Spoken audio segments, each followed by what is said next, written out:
Hi, hello. Welcome back to my witch obsession. If you are seeing this, this will be your horoscope for all 12 zodiac signs from June 30th through July 6th. Yeah, I think that's right. And as always, timestamps will be in the description box below. Make sure to like, comment, and subscribe on the way down there. And if you'd like to consult me for a personal reading or again to contact with me, you can reach out to me via Etsy and my email, which will also be down below. Anyway, see you at your reading. I love you. Prioritize your rising sign, and then your moon and sun. Anyways, see you there. I love you. Okay, y'all, sorry if you hear any background noise. I kind of feel like it's gonna be a noisy video because my neighbors have been really active today. But I have a lot of stuff here, and I have a lot of things to talk about. The first thing, I wasn't originally gonna put this clip, but here you go. Okay, hi, it's Justin from the past. The whole video is kind of me from the past, but the further past.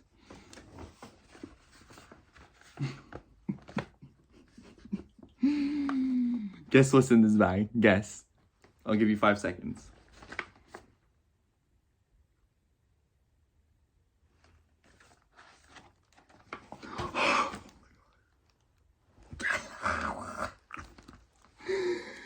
I did it!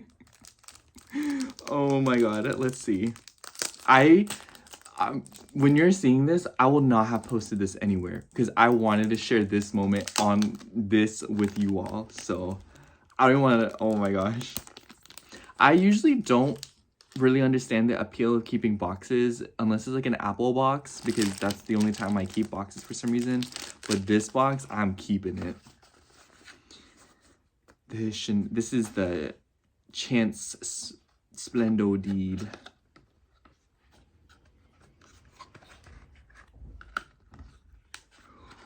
Oh my god. It is finally mine.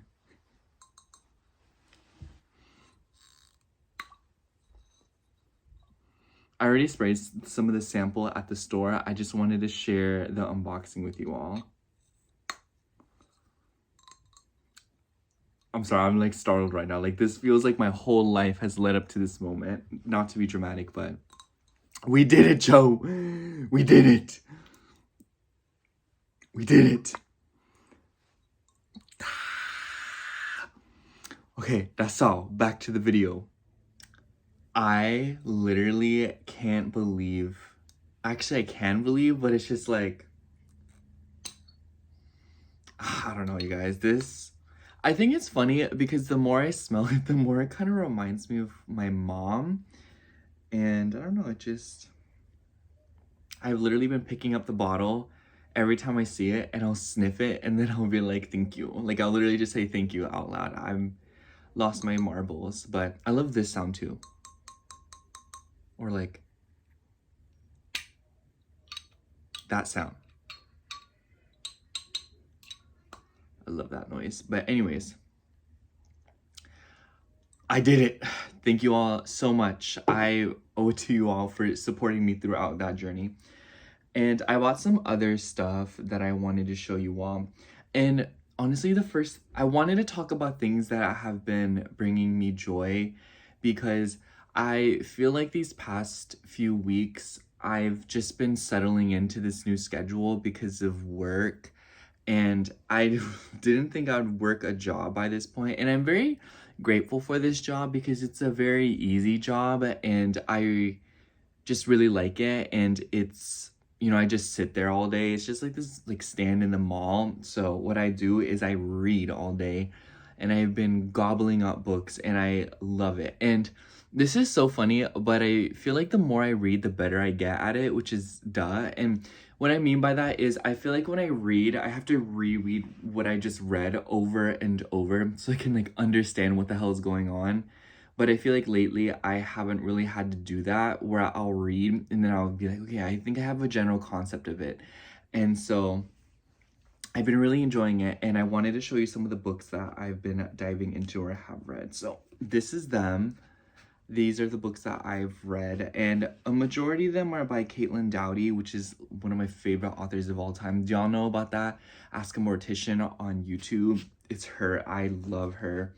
But these are the 3 books from her that I read. I reread this book, and I never thought I would ever reread a book, but this book is genuinely just one of my favorite books of all time. I think it's my favorite book of all time. I just feel like it's just so fun, it's charming, but at the same time existential, and it makes you look at something, you know, it makes you think. That's all I have to say. It just makes you think. These 2 books, I like them a lot. This one was Smoke Gets in Your Eyes, and then this one was Will My Cat Eat My Eyeballs, and other questions about corpses. And then I don't know if YouTube will let me say that. This one's called From Here to Eternity. I think in order, my favorite is Smoke Gets in Your Eyes, then From Here to Eternity, then Will My Cat Eat My Eyeballs. The reason why I don't like this one as much as the other 2 is because it was more of like a Q&A type book where she got questions, and then the questions would be answered in just like 1 or 2 pages. So because that, I feel like the book was a little bit hard to keep. Like, I feel like if you're someone who struggles with reading, or if you have a short attention span, this is probably a really good book, because I feel like it's one of those books where it's like things are constantly changing and you're being presented with something new every single page. And it also has pictures in it. I won't be able to show you the pictures because I don't know how you two will feel about that. But yeah, that's just one of the things going on in this book. But I liked From Here to Eternity. I feel like this one was like very documentary style. It was a little bit more unbiased, so her personality didn't come through nearly as much as in Smoke Gets in Your Eyes. So I think that this one's my favorite one, because I just feel like she's more present. You know, she's telling you about her experiences, and there is a little bit of bias and a bit more of a human experience. Anyways, the next 2 books, I've been currently reading this. Obviously, I've had this book for a while, the Book of Pluto. I honestly took a step away from this book for a little bit because I just got swamped with my new schedule. And then I like literally just yesterday, so today's Saturday, yesterday, Friday, I got back into reading it. So I'm pretty much halfway through it now, as we can see. And what I was doing was I was flip-flopping back and forth between these 2 books. So this is The Wedding Day. I'm rereading this as well. This is by Jasmine Guillory. This is a romance novel, and I read this a really long time ago. I read this a little bit around the same time that I read Smoke Gets in Your Eyes. So this is in like, what, 2020, 2021? And I just wanted to reread it because this is one of my favorite romance novels. If you like romance, I think Jasmine Guillory is one of the best authors, especially if you're ethnic, because I feel like because she is ethnic, she makes that a big point. And so a lot of the books are about interracial couples, and it just feels more inclusive, you know, it like validates the feelings that we feel. And, you know, when it comes to our representation. And I'm a little bit afraid to pick up books where Asian people are depicted, because like I feel like there's a lot of weird stuff that comes up when people write about Asian people and they're not Asian. And I don't know, like maybe that doesn't come off right, but like that's just how I feel. But yeah, I just really like this book, and I love this author. I have almost all her books. I don't have like her newest publishes, but I have this one. My favorite one's The Proposal. After I finish this one, I'm probably going to reread The Proposal, because that's easily my favorite one out of all of them. It's so good, and I don't know, it's just my favorite. But this one's really good too, and it's nice to get back into it. So I was like flip-flopping between this. So like this one, I feel like this one's very like realistic, whereas this one's very like fantasy. So it's like, not fantasy, but you know, it's like non-fiction versus fiction. So like I kind of have to like flip-flop between them, so I get like a little bit, because like when I get bored this one, I'll read this one, then I get bored this one, then I'm in the mood for this one, you know. But yeah, I like that. And there's this other book that I saw. So there's this person on YouTube, and I talk about her all the time in my ASMR videos, which by the way, I saw people wanted me to make more ASMR videos. I'm totally going to do it. But there was this book that she was talking about. Her name's Mauve ASMR. If you guys don't know who Mauve ASMR is, I highly recommend her videos. I feel like they're so soothing, and I just love her vibes so much. And I don't know, I love her so much, and I think she's just so cool. And I feel like, I don't know, I just feel like she's a good person, and I love watching her videos and like being exposed to the stuff that she likes, because I feel like she like represent, like I just like, like when you just admire someone and you like want to be in that little sibling mode where you just want to copy everything they do. That's like low-key me of her. But there was this book that she was talking about. It's called Liars by Sarah Manguso. Is that what it's called? I don't know why my neighbors are being so loud, but she was talking about how it's about a marriage, and it was kind of like a nonfiction story fused with fiction, which I really thought was fascinating as well. And the marriage is basically just like, and by the way, like I haven't read the book yet, obviously, so I'm telling you, like I don't even own a copy, but after today's horoscopes, or at least after halfway through that, I'm probably going to go buy the book, because I just want to have it and I want to be on the ready to read it. And she was talking about how it's a book about like a marriage, and how it's like low-key like failing, and like how the woman has to financially depend on the guy, and the guy like knowingly and unknowingly like makes her like depend on him and stuff like that, and like trap her. And I feel like there was this one thing that Mauve talked about, and by the way, like if you want to read the book, I might tell some spoilers, so I would like skip over this part. But she was talking about how there's this one part where, like the dad's mom, passes away, and then the mom of the wife was like, did you get any of her jewelry? And then she was like, no, like I'm a feminist, like why would I do that? And then she's like, no, like that's how like women pass capital and power onto each other in a system that doesn't allow them to do that. And I was like, that is so, I don't know, like that's just, I was thinking about this a lot, because I just feel like women's history is just like very fascinating, because it's just like you're watching people succeed, or you're watching people like find ways to do things underground and build like a whole other like society, I feel. And obviously this is like not exclusive to women, but I just feel like women do a really good job of it, because like women, like they think, you know what I'm saying, like you guys like think, you use your brain, and I feel like if men did that. But anyways, I just thought that was a really fascinating idea. I don't really like horror movies, or I don't like thrillers. I like the plot though. I like when there's intricacy within the plot, and I feel like I like consuming that plot. Like I feel like books are the pope of horror movies. And I'm not saying that Liars is a horror book, but I just feel like I like reading books like that make you think.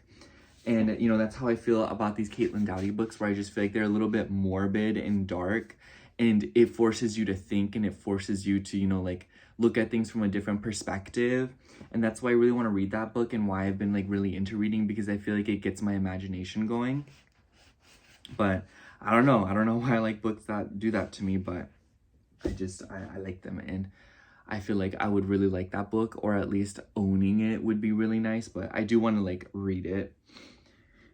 Anyways, another thing besides that is I've been enjoying sketching. So we all know I have this, or maybe you don't know, but I have this sketchbook, and I feel really proud of it. I haven't really been sketching these past few days, but like when I feel like, and I feel motivated, I'll draw things. And I drew some random stuff, like like a hot air balloon, and this one was like the universe, and then like it looks like the universe far away, then you unzip it and it's up close. I don't know, I thought that was cool.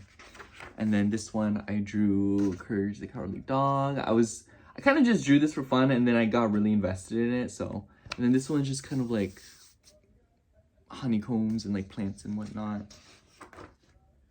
But yeah, I've been enjoying sketching a lot, and I'll do it here and there when I feel really inspired to do so.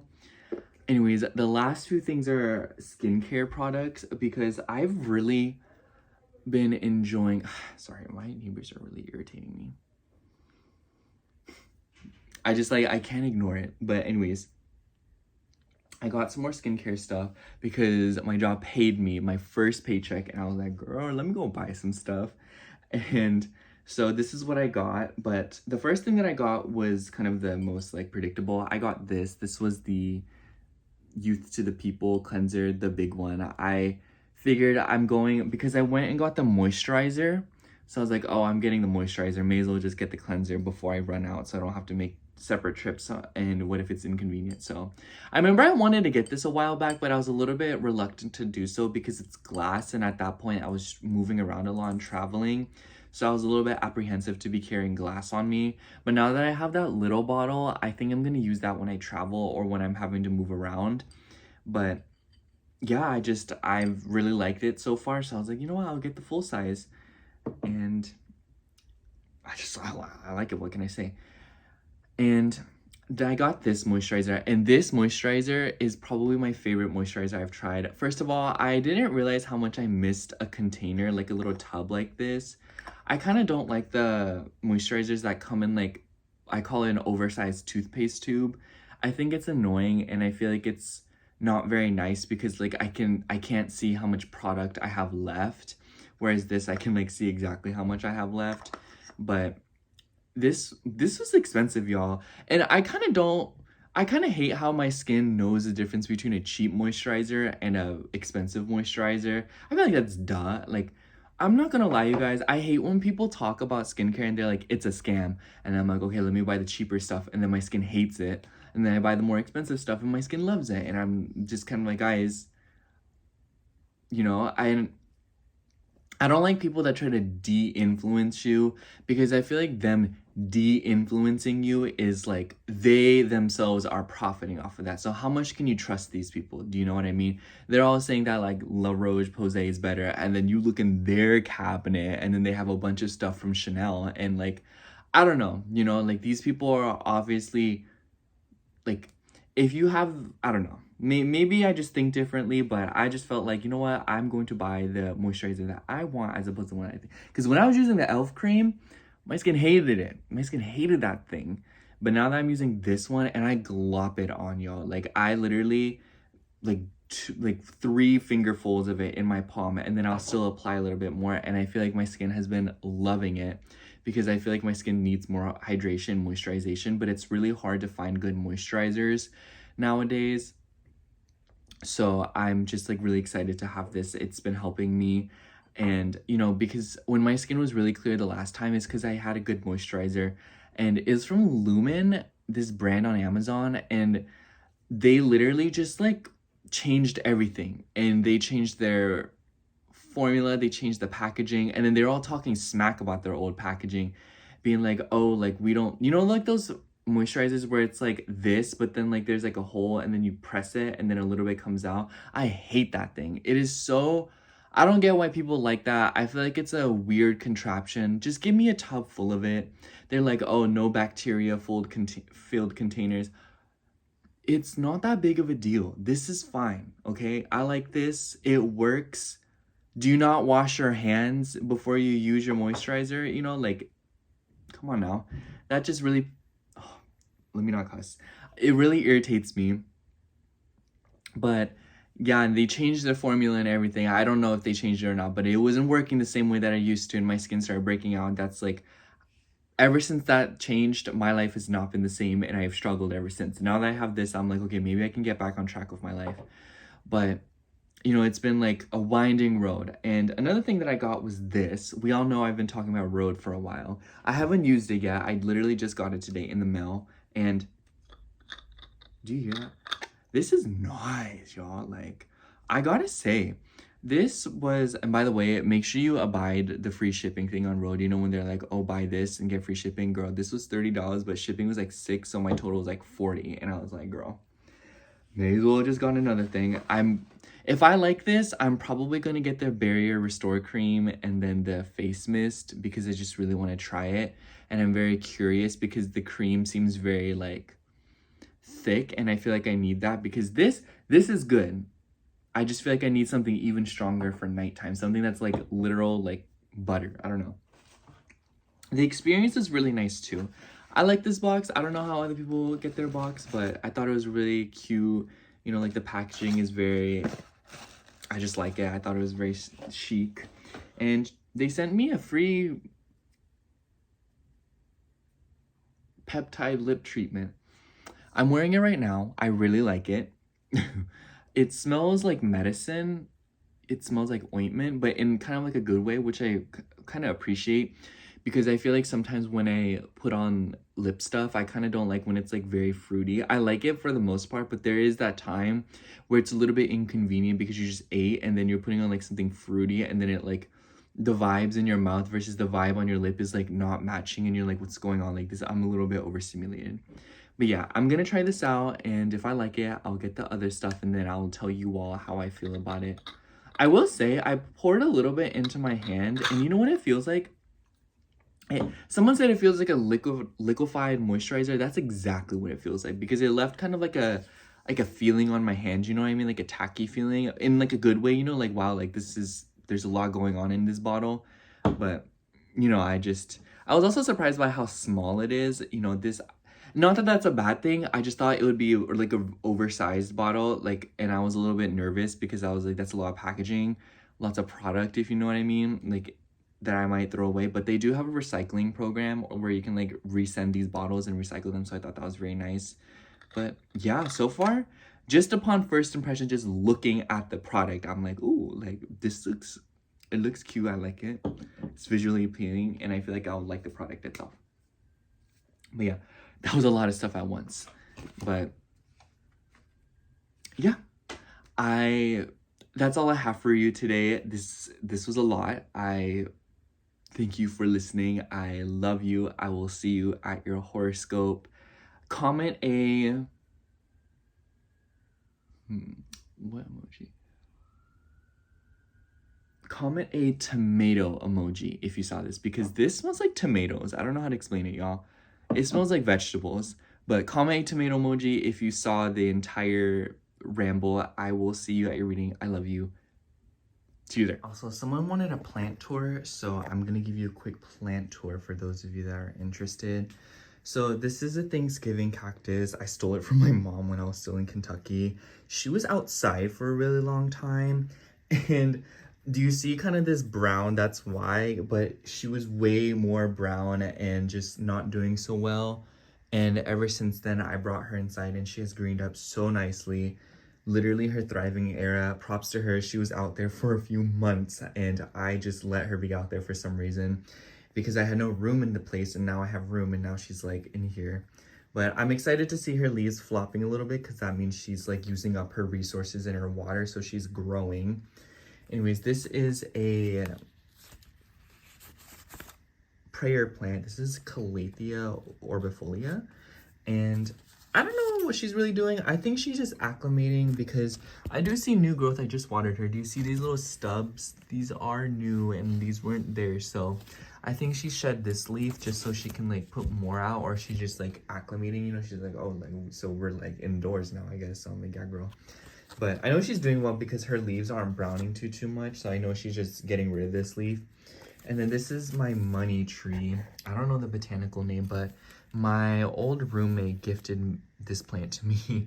He would move plants from different locations because he worked in big box stores like Home Depot. And he took this one, or it got left out and he forgot about it, and he just gave it to me. This is a Peperomia Ginny. This plant had mealybugs, and you can probably still see some of the remnants on there, like these little white things. I don't know, because she's not doing so bad. Like, she's not struggling like she was, and I think she's a little bit too thick for them to get through. I kind of need to move her because her new growth is really small, because she's getting a lot of light here. I feel like if I move her away, like, the leaves will get bigger. But I like that when she gets more light, she has more of like this pretty pink color. But yeah, I don't really have any strong opinions on this plant. I got her for a discount, and then she's just like thriving, and I'm like, oh, hi. This is another plant I got recently. This is a burrow's tail. It's called Sedum morganiaeum. I don't really know how this plant's doing either, because I feel like she's not doing so well because her leaves are very spaced out, and then I feel like she doesn't get enough light here, so maybe I should give her more of that, or maybe she gets too much light. But this plant's usually doing fine in locations like these, so I don't know what's going on with her. Maybe I think she's just adjusting. But I love this plant. I hope that she will get her life together and she'll like do well. But Yeah, I just got her recently, so I don't really know. This is my pride and joy plant. This is a beefsteak begonia. It's a begonia erythrophylla. I just think that this plant's beautiful. It's stunning. I remember I got this plant when it was a little plantlet, literally so tiny. It was not this deep of a maroon, and she has grown so much. Let me show you. Hold on. I just walked around my desk. But you can see her really thick stems, and she crawls down here, and I love her. I remember I moved this into this pot a while back, and for a while she was really struggling, but now she's doing a lot better, so I'm glad to see that. Let me show you the plants in this corner of the room. So this is the first plant I actually invested into when I got to California. She needs to be cut because look, she goes all the way down the bookshelf and onto the floor.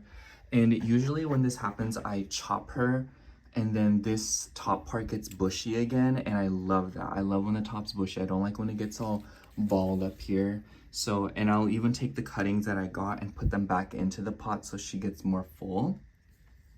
But yeah, usually I'll probably chop her like right about here or here. But lately I've just been letting her do her thing. I just feel like it looks so luscious, and I love how her variegation is coming back. But this is just a golden pothos. It's just a regular plant, but she's stunning, and I've had her for a really long time. This pot was the original pot my beefsteak begonia was in. So, and then this plant is, one of my exes got me this plant. This is a Philodendron Brazil, and she was over where the burrow's tail was, but I decided to move her here because I feel like she was getting too much light over there.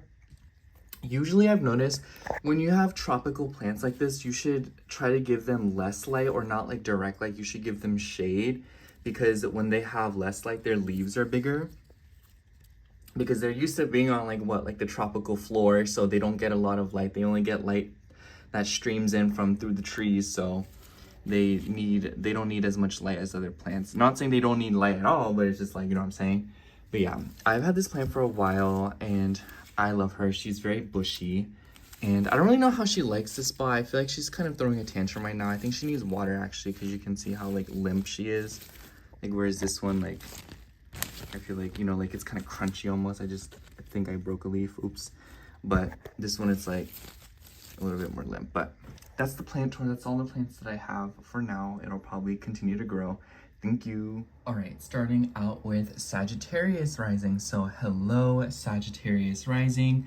If you are seeing this, this will be your horoscope for June 30th through July 6th. Honestly, Sag, I feel like this week for you is a little bit more tame compared to other weeks. The first few weeks of June has probably felt like a lot and just moving around, very emotional. And I honestly think the highlight of this week will be the very beginning of it, because the moon will be moving through Virgo, and it will make some important aspects to your ascendant and also interact with the nodes, and it will come into a conjunction with Mars. And Mars is pretty important right now because it's paying some sort of attention to your 5th house, because that's where Saturn and Neptune are right now. So it kind of seems like there's something going on here when it comes to energies revolving around your childhood, how you express yourself, how you have fun, and sort of the work-play balance that you have going on in your life. And also, especially if you are a creator, or if you're someone who does something creative, and it doesn't necessarily have to be for money. It could just be something that you do for fun and you're displaying it, you know? It could be as simple as like you're just designing something for another friend, but it could be as major as like you are going through something with your business. But I think it's interesting because I feel like the moon moving through Virgo in conjunct Mars in the South Node, I feel like at first I thought it would be like, oh, like you're letting go of a career, or there's just like something that's going on where, you know, something slips between your fingers when it comes to work and career opportunities, which could very much be the case this week, you know. I can see this as like, you know, like a job's getting let go of, or like, you know, like you're like people are getting laid off. But because Mercury is in the 9th house, I feel like this could be something about like travel matters and something about, you know, things revolving around education and beliefs and philosophies. So maybe for some of you, you're like, oh, I'm leaving this company because they no longer, you know, stand for what I believe in, so I'm just like gone, you know. But on another hand, it could also be like, oh, like I want to go back to school and I want to, you know, educate myself and like get a better career, like a better degree, or I just want to learn something different and like take a different path for myself, you know? It's just kind of like the way that your career interacts with like educational pursuits and your beliefs and your ideals. Those two things are kind of interacting and maybe causing some friction in the beginning of the week where you're kind of like, okay, like, but it's nothing uncomfortable, I'd say. Maybe it will be kind of like if you try to control it or if you try to, you know, like change the tides. But I think that if you go about it, you're kind of pulling away and you're deciding to, you know, like, oh, like, I want to be a little bit more reclusive, or I want to take my energy back. And this will be sextiling your chart ruler Jupiter, so it's kind of like this is something that you feel deeply connected to, and this is something that you believe in at a very deep level. And the moon will also move through Libra in the middle of the week, and it will form squares to planets in your 8th house, the sun and Jupiter, which is a very peculiar energy in my eyes, because I feel like there's something going on here with like intimacy and your goals and how you look for people that make you feel wanted and comfortable. So especially if you're a Sag rising who maybe you feel very left out, or you feel very isolated, or you kind of just maybe are looking for a tribe. I kind of see like an 8th and 11th house square with Cancer and Libra, like finding solace within friends, or maybe you're, you know, wanting family and community through either your literal family, or maybe you're like, this makes me think of like the person who goes out and chooses their family. You know what I'm saying? So a lot of you could be in this vibe right now, but I'd say the umbrella theme is that a lot of you could be seeking people out right now, or maybe you're feeling some sort of like a tension when it comes to relating to people, communities, and your friend groups. But this could also be something about like a friend and struggles of intimacy, because the moon will form oppositions with planets in your 5th house. So like on a simpler level, it could be like your friends like, hey, like, do you want to go out and have a little bit of fun? You know, like let's go to the bar or the club. And then you're kind of like, no, I want to stay home and I just want to fold clothes. Like, I don't want to do all that no more. You know, like that's like boring. And so the advice that I have for you, Sag, is you are essentially relearning joy, and you're relearning what makes you, what's exciting, you know, like maybe up until now you're kind of like, and by the way, I'm kind of like projecting here because I'm a Sag rising too, so I'm just kind of telling you like, oh, like maybe you've been like living life being like, oh, I really love shopping, going out and going, you know, to like all these crazy places, but maybe now you're like, oh, I find a lot more joy than just staying in and doing things that I like doing at home, cooking, you know, and being comfortable. So a lot of you could be in that vibe right now. And obviously that doesn't have to be the case for a lot of you. I just feel like the point here is that there is a metaphor going on for what you enjoy and what is considered leisure for you is probably changing. And you want to lean into that, especially with this stuff going on in your 10th house, because I feel like a lot of you are probably very busy, or a lot of you just feel like there's just a lot going on in your life, and maybe you're just finding more enjoyment in getting things done, being productive. But at the same time, if you continue to rely on being productive as a means to enjoy yourself and feel pleasure, you might get trapped in like a workaholic cycle. So that's why I feel like it's very important for you to explore it and try new things, and maybe not in the ways that you're necessarily used to. It's just don't be afraid to venture out, and don't be afraid to kind of double back. Especially because Venus will come into a conjunction with Uranus this week, and then she will ingress into Gemini. And this will all happen the night of the 4th. So, or like on the 4th. So the 4th is a pretty important day that you'll probably feel some shifts, and you'll probably feel a little bit more generosity and pleasure within your relationships. I think that there will be an emphasis on friends, because Venus rules your 6th and your 11th house, and she's going into your 7th. So I feel like for a good portion of July in general, but especially this week, there will be a shift, especially because Venus will be trining Pluto. Maybe there's this kind of energy of like intensity from a woman, maybe a woman that you're trying to work with or you're trying to collaborate with. She could reach out to you, or you could have just like a very life-changing or a very transformative and intense conversation with her. But right before, it could be that with Venus conjunct Uranus, there is like a random change or a random shakeup within your routine. And whatever this might be, I just feel like there's something going on with your schedule throughout this week that will be kind of surprising for you. And it could be as little as like, oh, like a schedule mix-up where, you know, you were supposed to work this day and then your friend's like, oh, like, sorry. Or like it could be as like severe as like, you know, like maybe like people are getting laid off their job, and then you're kind of like, oh, like I need to go look for a new one. What am I gonna do? and let me just like go back to the drawing board of all that. So a lot of you could be dealing with something of that nature. But I kind of just feel like the point here, Sagittarius, is I think that this week, with the peculiar earth energies and like the random shakeups that you're dealing with, as well as the mixture of fire energies now, I feel like a lot of you, but your chart ruler is in a water sign. So it's like you feel sensitive and you feel emotional, but you might feel like your external reality is very rigorous and very demanding. You know, you're like, oh, like, I just feel very like soft, and then like the world around you is like, well, you got to go to work, and then you got to do this and that, and it's like maybe you get into the groove, and maybe like when you feel like it, you're capable of great effort right now, Sag. But I feel like maybe throughout this week there will be a sort of like clunkiness or like a difficulty with feeling through things and wanting to get things done, because it might be like the knowledge and the ideas that you're connected to is more of like an emotional thing, but then like your physical reality is demanding you to be a little bit more practical and a lot more earthy and hardworking. So I feel like a lot of you are exploring the balance between that throughout this week. And then at the end of the week, the moon will move through Scorpio. So I feel like a lot of you will like kind of lean into a more reclusive energy at the end of the week.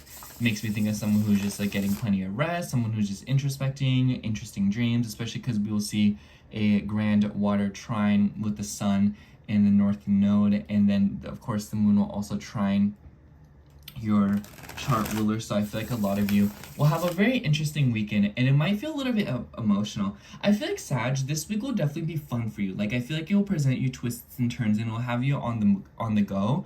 I just think at the end of the week, when things kind of simmer down, maybe you'll be feeling a little bit more sensitive and emotional, and maybe that's when a little bit more of like uncomfortable feelings will kind of come out. So I'd say take your time this week, and if you want to get anything done, the beginning of the week is the best time to do so, because I think that you should reserve that second half of this week more for like hanging out, spending time with people you love, or just, you know, being around the right people and being a little bit more selective with what you're exposed to, whereas the beginning of the week doesn't feel as punishing. And not punishing in the sense that it will be like literally punishing, but like I just feel like right now like things will have a tendency to be taken a little bit more personally, because your chart ruler is in such an emotional domain. Anyways, let's see what card comes out for the week.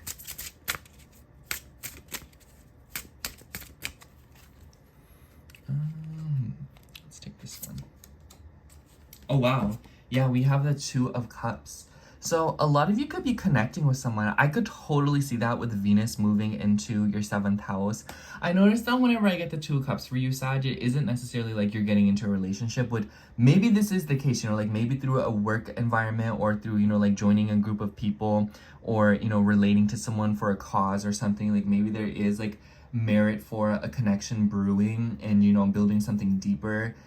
It could be as big as like marriage. It could be as small as like you talk to someone at the grocery store and it ends up being a very pleasant exchange that puts your mood in a more favorable vibration. So don't be afraid to connect with people, Sag. I feel like it's the week where you want to open up and you want to talk to people. And with Venus being in your 7th house, like I think that with Venus ruling your 6th and 11th, this is a good time to provide services. Maybe some of you are providing something for people, or maybe you're wanting to help people more, or you're wanting to lean into nurturing others, caring for others, and maybe this will be something that attracts the right person that also wants to do the same for you, because you know how to nurture like the back of your hand, but when it comes to receiving it, you're a little bit more careful and you're a little bit more, you know, picky about it. And I feel like this dynamic is something that will be explored throughout this Jupiter transit and also this Venus transit. But yeah, that's all I have for you, Sagittarius. Thank you so much for watching. I hope the horoscope resonated, and if it did, make sure to like, comment, and subscribe, and I hope to catch you in next week's horoscope. Bye. Okay, now moving on to Aries rising. So hello, Aries rising. If you're seeing this, this will be your horoscope for June 30th through July 6th. Happy July, Aries. I honestly feel like this week for you, the significance is definitely in the beginning of it, because this is when we will see the moon moving through Virgo. Sorry, I had to burp. But I feel like with the moon joining up with your chart ruler Mars and the South Node at the start of the week, a lot of you could be shedding or taking on responsibilities. It kind of makes me imagine that you will like, it makes me think of like quitting a job to get another job. And of course that doesn't have to be the situation for a lot of you, but I feel like a lot of you could be dealing with a theme like that, where you're sort of choosing your burdens and you're choosing your struggles, if you know what I mean, and not necessarily in a bad way. It's just that I feel like a lot of Aries placements have been really, really busy, you know, like people needing you at every single corner. I can't explain to you, like literally, like what, and especially with like family, because the Mars and Jupiter sextile and all this stuff going on with your fourth house. It's like this person needing you, that person needing you. You have to go do this, and then you're like, oh, like I still have to cook a meal and eat it and like be happy and normal, you know. And then you're like, your mom's like, hey, can you do this? And then your uncle's like, do that. And then you're like, oh my gosh. And then your job's like, can you come in tomorrow? And you're like, oh. You know, so a lot of you are definitely feeling very busy or very much packed, and this will reach a boiling point at the beginning of the week, and I think that as the week progresses, you'll sort of like ride it out a little bit.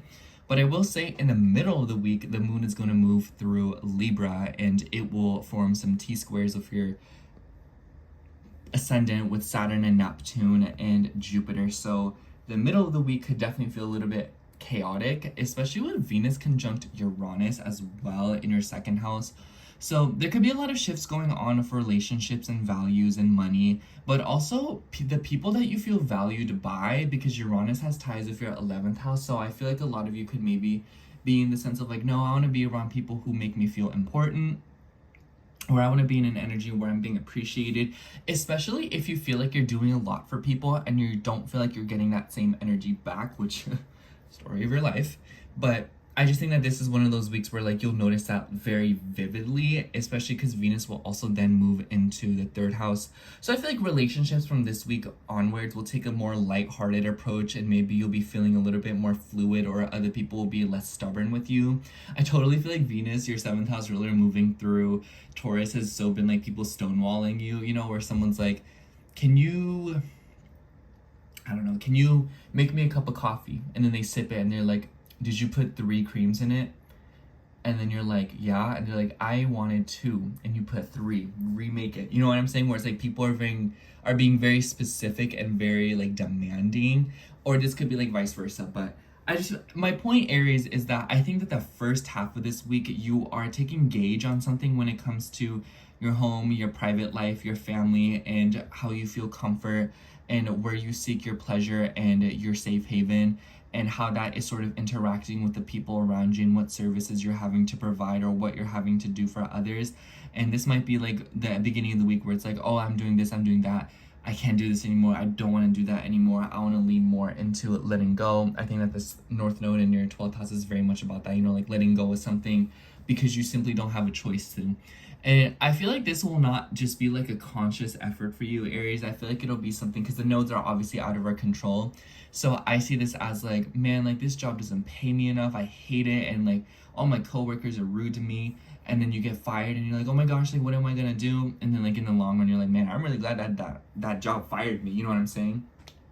So a lot of you could be in that vibe in the beginning of the week where it's like something that has been burdening you or something that you feel inclined to deal with has probably been like stressing you out, and then like the week is like, okay, like I need to let this go, or like it's time to move along from this, or to find another solution. I will say, because we have a lot of Mercury energy in the sky, especially with Venus moving into Gemini, and we're gonna see Mercury moving through Leo now, which is trining your ascendant, which I like for you, Aries, because that means that energy is a little bit more friendly towards you, so it's a little bit more beneficiary, and it might not feel as like pressure inducing. But with Mercury in the 5th, a lot of you could be having to deal with like working with children, or maybe a lot of you could be providing services for people with kids, or it might be like if you have kids, maybe you're like taking them to the doctor or something, because of Venus's move through the 3rd house. So maybe there's like consultations, school, education matters. And this doesn't necessarily have to be like directly related to like kids. This doesn't mean like you have kids or like, you know what I'm saying? But like if you have like an aunt that has kids, maybe you're having to like watch over your nieces and your nephews, or maybe you're having to like take care of like someone's grandkids. Maybe you're babysitting, maybe you're working in a school. Maybe you're just driving through the neighborhood and school's back up and now there's traffic, so you're having to, you know, weave through streets and stuff to avoid the school bus. So it could be anything like that, but in some way, shape, or form, children will kind of be involved. This could also be your own inner child, and maybe you're learning something. I think that with Venus conjunct Uranus, you're having a sort of revelation, but this could also be stuff of like money and stuff. I almost wonder, because Venus is in her home turf, so I almost wonder if some of you are like getting money back from something, or if you're getting some sort of like a merit or an endorsement from like a group of people. Like this makes me think of like a company recommending you to another company. This makes me think of a random refund coming through, or like you like making a sudden sum of money from something, or like you just getting like some sort of money. But this could also just be you going out and spending that money and you're like, girl, like look what I got, you know? So a lot of you could be in that vibe. And I also think that with Venus moving through your third house, maybe this is related to something about like a car, investing in a car, whether it just be that you're just getting some fuzzy dice for your car, or whether it be that you're getting service done on your car. Maybe you're decorating your car, maybe you're trying to invest more. But this could also just be like appliances, your phone, and it kind of seems like everything's laced with themes revolving around making things more enjoyable and creative. So with Mercury on your 5th house, like it makes me think of like putting stickers on your phone and like making it more fun. You're like, look at this, you know? Maybe you're consuming more fun content, you know, maybe you're going out, maybe you're going to concerts, maybe you are attending events. And this seems to be like a month-long thing for July, but I kind of feel like they'll reach an all-time high this month because we see Venus conjunct Uranus and then ingress into your 3rd house. So a lot of you could be attending local events. Maybe there's things going on with like your neighbors inviting you out. Maybe you're spending time with your local community.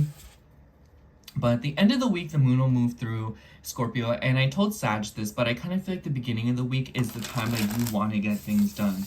If you're going to pick a time of the week this week to be stressed out and to have everything on the table so that you can get it done, it is the beginning of the week. Because the end of the week might feel a little bit more emotional and it might feel a little bit more sensitive for you.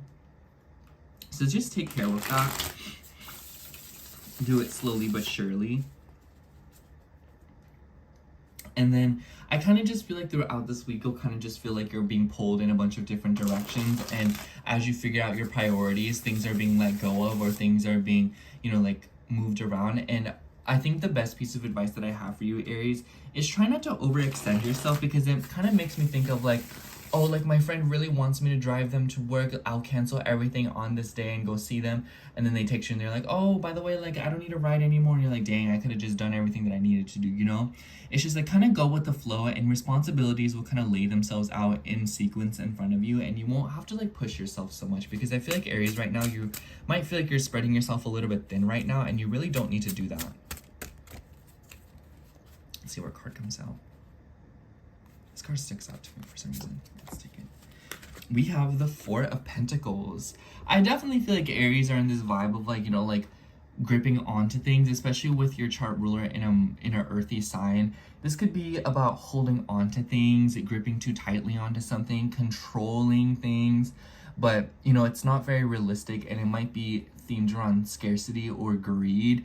And I noticed that this happens to fire rising signs when it's just like you're pushing yourself too much, and you know, you're eroding your self-worth. So you start to hang on to material things or like concepts and validation in order to feel stabilized, but it's not very prolific, and it just causes you to become more and more stressed out as you try to control something that cannot be controlled.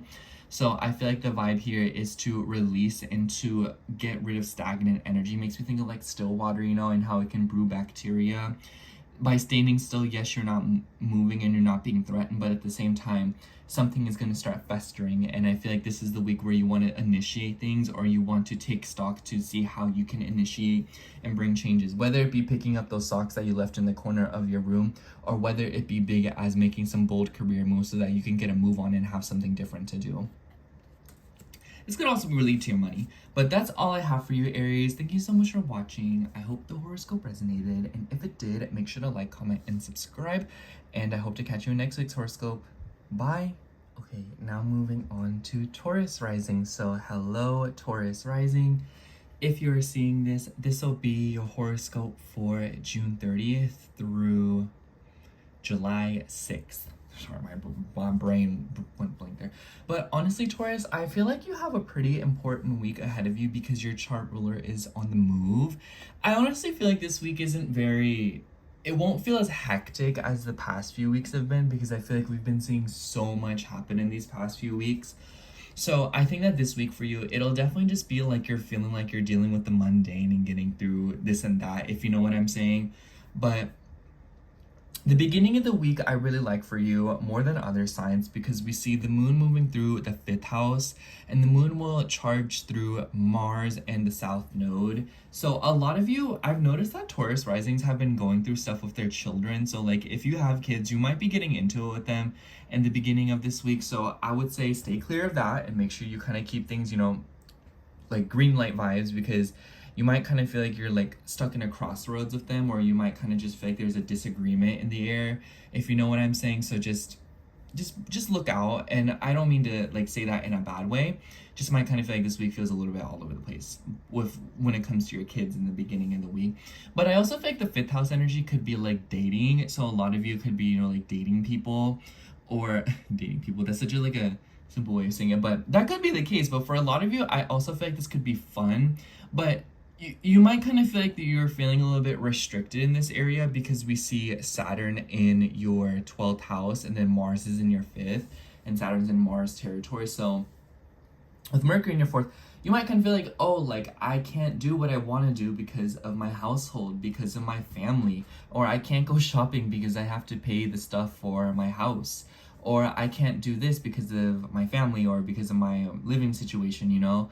Like maybe you want to invite people over and then you're not able to because it's summer and your kids are home. Maybe you're wanting to go out but you can't because who's gonna watch the animals while you're gone, you know? It's just like these are very simple and very generic examples, I feel, Taurus, but I feel like it can be a lot more abstract. And because Saturn is in territory that you can't see, it might kind of just coming in the form of inhibitions, and it might be that you're holding yourself back excessively. So it could be like, I can't go out because I just can't. You know, like there's not like a really a valid reason. It's like, oh, like, do you want me to watch the kids? You know, like maybe your sister's like, or someone's like, hey, like I can watch your kids while you're gone. You're like, no, like I have to be home. Like I can't do it, you know? And I know I keep bringing it back to kids, but like it could be a whole slew of other things when it comes to your self-expression. This could be like writer's block. This could be feeling very uninspired, or this could be that it's like all work, no play. You know, you're having to do this, you're having to do that. And it might kind of just feel like there is a little bit more of a careful approach to enjoying yourself and having fun. And, you know, especially if you're burning yourself out. And I kind of feel like with Venus coming into conjunction with Uranus this week, and Venus ruling your 6th house, a lot of you could be feeling swamped this week when it comes to your responsibilities and your obligations and the things that you have to tend to. And I kind of just feel like this could be like shakeups at work because of a woman. This could be mix up with your schedule. This could be, you know, having to, you know, double back on something when it comes to, you know, an obligation, maybe animals. Maybe this is you randomly changing things up with like your skincare, or like, you know, your body and your, you know, your health and your diet. So I kind of feel like this is one of those weeks where you want to try to be as consistent as you possibly can, and just trusting that you will get things done even if you step away for a moment, and that everything won't fall apart if you decide to, you know, take a second, you know? Because I kind of feel like maybe a lot of you have been in this vibe of like, you feel like the world's pressure on you, and you feel like if you let go for 1 second, everything will come crumbling down, which is not necessarily true. And I feel like this week will definitely put that to the test in some way, shape, or form. So I warned you. But we see Venus move into Gemini, and I think you're going to like this transit, Taurus. Venus moving through your 2nd house in Gemini. It puts an emphasis on Mercury, so Mercury's in your 4th. So a lot of you could be actually investing into your home, you know, or like maybe family members are gifting you things.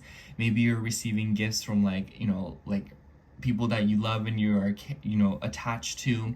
Maybe this is you building up your self-worth through conversations, writing, poetry, and, you know, venting about experiences that you had when you were younger. So it could be something like that.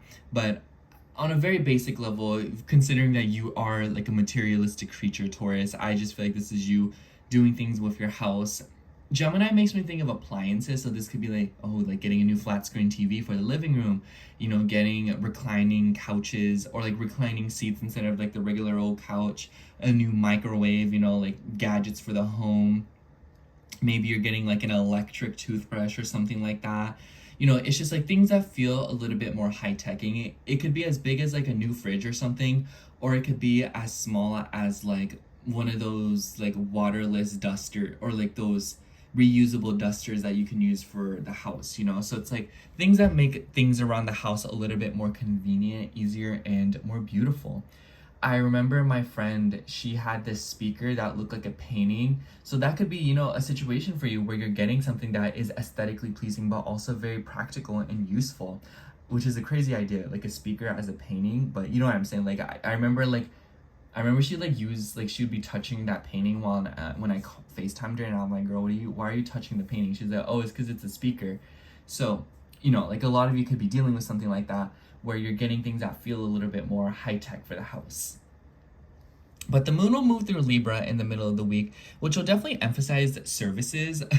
So a lot of you could be getting facials, massages in the middle of the week. And because of that T-square we see with all these planets, maybe some of you are making consultations, or maybe some of you are dealing with mix-ups in your schedule. And I honestly have to say, Taurus, like if you're feeling particularly puckered out or drained or tired, this is one of those weeks where you really want to take your time, because it might kind of just seem like there's a lot of people moving around, or it might kind of seem like you're having to be required in different locations, and maybe you're feeling a little bit mentally restricted, and maybe you're hanging on to something that you really don't need to be hanging on to. I also feel like Saturn in the 12th can show repressed anger, especially in Aries. So it's kind of like, be wary of repressed anger, be wary of getting frustrated, especially with your obligations. Like, it makes me think of like, why can't anyone else do things around here, you know? Like, that's what it makes me think of, so be wary of that. And then at the end of the week, the moon will move through Scorpio, your 7th house, and it will square Mercury and come into an opposition of Uranus. So I just kind of feel like there's something going on this week when it comes to like your relationships. The end of the week will definitely feel like, it kind of feels like this whole week you'll be like marching through stuff that you need to get done, and you know, like dealing with stuff. Like, the highs will be high, the lows will be low, and then I feel like at the end of the week it's the time where like you will have conversations with people. I especially feel like because the moon will trine planets in your 3rd house, namely Jupiter and the sun, obviously. So maybe some of you are having very important conversations with people. Maybe it's revolving around money, maybe it's revolving around intimacy, maybe it's just connecting with someone. Maybe this is about your family, maybe this is about your home, maybe this is about your past. Maybe this could be with a sibling, or you're just telling the doctor or like the, you know, like the specialist about something that you're dealing with. But overall, if you're wanting to communicate and get things off your chest, Taurus, I think that the end of this week is the best time to do so, because it kind of seems like the beginning of the week is a little bit tense, especially the middle of it. What day does the moon go into Scorpio? I'm gonna just check the date. Like July 4th. So literally July 4th will probably be like onwards the best time to have conversations, especially because Venus will also enter Gemini by that point. So I kind of feel like just like the second half of the week overall will be a better time to say the conversations that you're wanting to get into, especially if they're tense, because the moon will also sextile planets in your 5th house. In the beginning of the week, sounds like things will turn into a hot mess if you try to take things more seriously, so be wary. And this also just goes for scheduling. Like, this could be something revolving around like getting things done, doing what you need to do. So I just feel like the energy here is that if you're trying to do things that involve other people and coordination, the second half of the week is the time that you want to do that and schedule these things. This one really stuck out to me. Let's take it. For you, we have the Page of Pentacles. Do you want something? I kind of feel like Venus moving through your 2nd house is like, man, I really want to buy this $1,000 TV, or man, I really want to buy this, or I want to buy that. Like, that's what this card makes me think of. But this could be a lot different, where it's like you just want something, period, and this is you longing for it and wanting to explore. But I definitely feel like with Venus moving into your 2nd house, there's something going on this week where it comes to investing in your finances, or wanting to look at things with your finances and wanting to use it a certain way or interact with this energy a little bit differently. Curiosity will ensue with your interactions with the material and physical reality. Anyways, that's all I have for you, Taurus. Thank you so much for watching. I hope the horoscope resonated, and if it did, make sure to like, comment, and subscribe, and I hope to catch you in next week's horoscope. Bye! Okay, now moving on to Gemini rising. So hello, Gemini rising. If you are seeing this, this will be your horoscope for June 30th through July 6th. And honestly, Gemini, I feel like you kind of have a week where it might kind of just feel like you're dealing with what you need to deal with, and then people are kind of coming out all angles to like ask for your assistant, or to like present you responsibilities, and it might kind of just feel like things are a little bit out of your control, but at the same time you're also able to still maintain the things that you want to maintain, because Mercury is moving through your third house, and as a Gemini rising, you're very familiar with the third house. So I feel like this whole week and for the next few weeks, you'll be dealing with things, you know, like moving around. Like the third house makes me think of like running to appointments, going here, going there, running errands, talking to your friend, calling someone at night, you know, like learning a new recipe to cook for dinner at nighttime, fixing the car, changing a bulb somewhere, building a cabinet for your room. You know, I just think that a lot of you will be dealing with stuff like that. And with that Leo infusion, it could just be like something about like creativity and fun. So I feel like a lot of Gemini risings, maybe you're like knitting, painting, or doing some kind of creative thing. Maybe you're spending time with children. Maybe you are going to places of recreation, maybe in your local area. Maybe you're trying a new spot in town. You know, and then the beginning of the week, we see the moon moving through Virgo. And I want to say that I feel like the beginning of the week is when we'll all collectively notice like the influx of energy, because when the moon touches up on your fourth house this week, it could be that a lot of you are running into like some sort of like a conflict, or maybe there's something going on in the household. And because of the conjunction to the South Node too, like maybe you're like moving away from something. A lot of you could be experiencing like a family like moving away. You could be moving away from family, you know, like some kind of like a letting go sort of vibe. So this could be like moving away from someone that's like very like near and dear to your heart.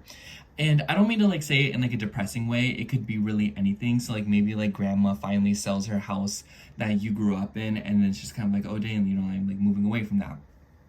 So it doesn't necessarily have to be something that directly impacts your situation right now, but it will definitely be like an emotional thing.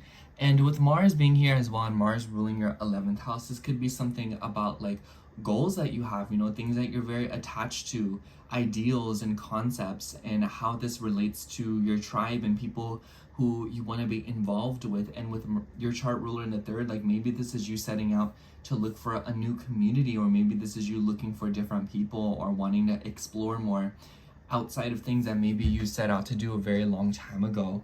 But the 11th house ruler in the fourth house just makes me feel like you're also in with the moon involved. Like makes me think that a lot of you are involving something when it comes to your connections and your relationships, especially if your 7th house ruler and the sun in moon ruled territory. So I think that the beginning of this week for you will feel pretty psychological, or it will feel pretty emotional. And you might kind of feel like, oh, like, why do I feel so strongly about this, you know, when it's not even like that big of a deal. This could also be something about like your social circle, like your friend groups, you know, especially if you have like a tight-knitted group of friends. Maybe this is like a friend moving away. Maybe this is a friend from a really long time ago moving back to where you live, and this is you getting into contact with someone whom you never thought you would ever see ever again. So it doesn't necessarily have to be like you're watching something getting purged out of your life. It could just be like, the point is that something is, the past will be very important this week at the start of the week, especially because we see Venus move into your first house on the 4th. And when Venus moves through your first house, I feel like this is like glow up vibes, and it will happen from within because Venus rules your 12th, and Venus will come into a conjunction with Uranus. So a lot of you could have like a very random change of heart this week, especially with the trine to Pluto in your 9th. So a lot of you could be wanting to travel. Maybe some of you are wanting to dive into philosophy, or you're wanting to learn something new from like a mentor or something. And maybe not even like a mentor, maybe this could just be like a role model. So like maybe like your favorite celebrity, or like maybe like that sibling that you really look up to. You know, there's just someone or something in your life that seems to inspire you, and it might be that you are directly integrating that energy into yourself to glow up or change, or to at least beautify yourself in an aesthetic way.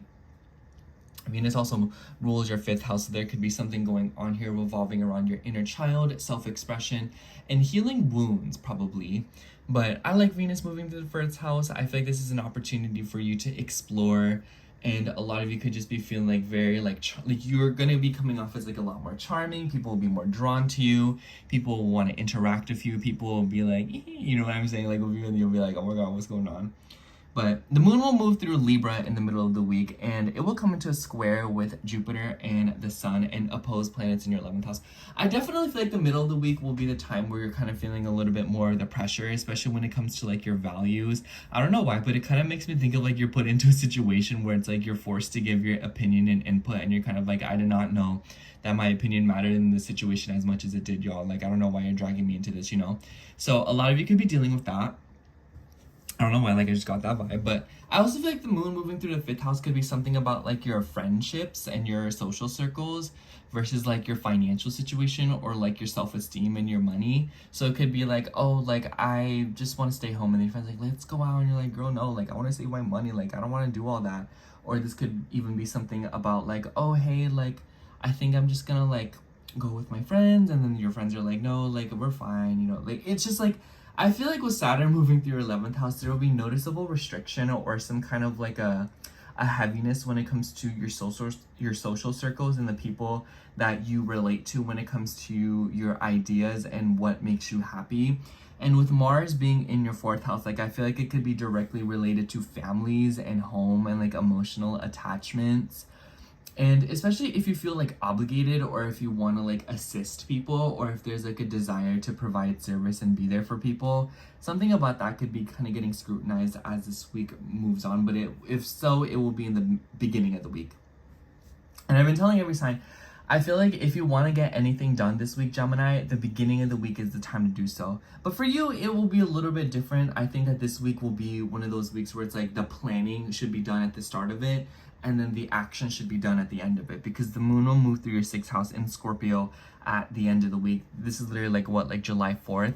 So I feel like this week, like this weekend, maybe like you're gonna be very like responsibility vibes, like getting things done, and it might be like a jam-packed week, low-key. Like the start of the week might just be like, oh, you know, like, I'm just cooking dinner, making sure the house is clean. And then the end of the week, it might be like, oh, I have to go to work, and then right after I need to go to this person's birthday party, and then right after that I need to go to my other job, and then after that I need to make some phone calls, and then I also have to go to the DMV and get this done, and I don't know how I'm going to do that, but I'm going to do it, you know? So it's just kind of like the start of the week might just kind of feel like you're, you know, tending to things. So what I see this as, like, go into this week wanting to get as much done as possible. Like this, like if you do things like meal prep, or like you cook ahead, or if you plan things out ahead of time, like this, the start of the week is the time to do that. You know, make sure that everything is set up and make sure that everything is cleaned up. You know, if you're like, if it's like Monday this week or like Tuesday, and you're like, oh, I'm just gonna get this done, you know, like later on, like, no, like do it right then and now, okay? You won't have as much time as the week progresses on. So it's really important that you kind of move along. But especially with Venus moving through your 1st house and Venus ruling your 5th, like I feel like a lot of people will start to demand your energy or want to be around you. Okay, let's see what card comes out.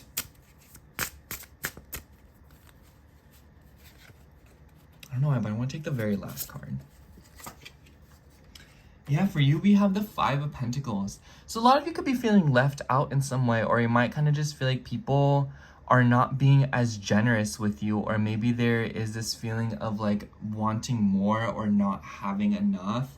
And I kind of feel like this is Jupiter in the 2nd house, because Jupiter is expanding your 2nd house, and we know, like, this makes me think like, if you have a giant room, like if you have a room and you put a shelf in it, it's gonna look a lot smaller if you increase the room size, but the shelf stays the same. So a lot of you could be dealing with that right now, where you're going through a sort of expansion, and because of that, it might kind of feel like what you currently possess is not enough, when that's simply not the case.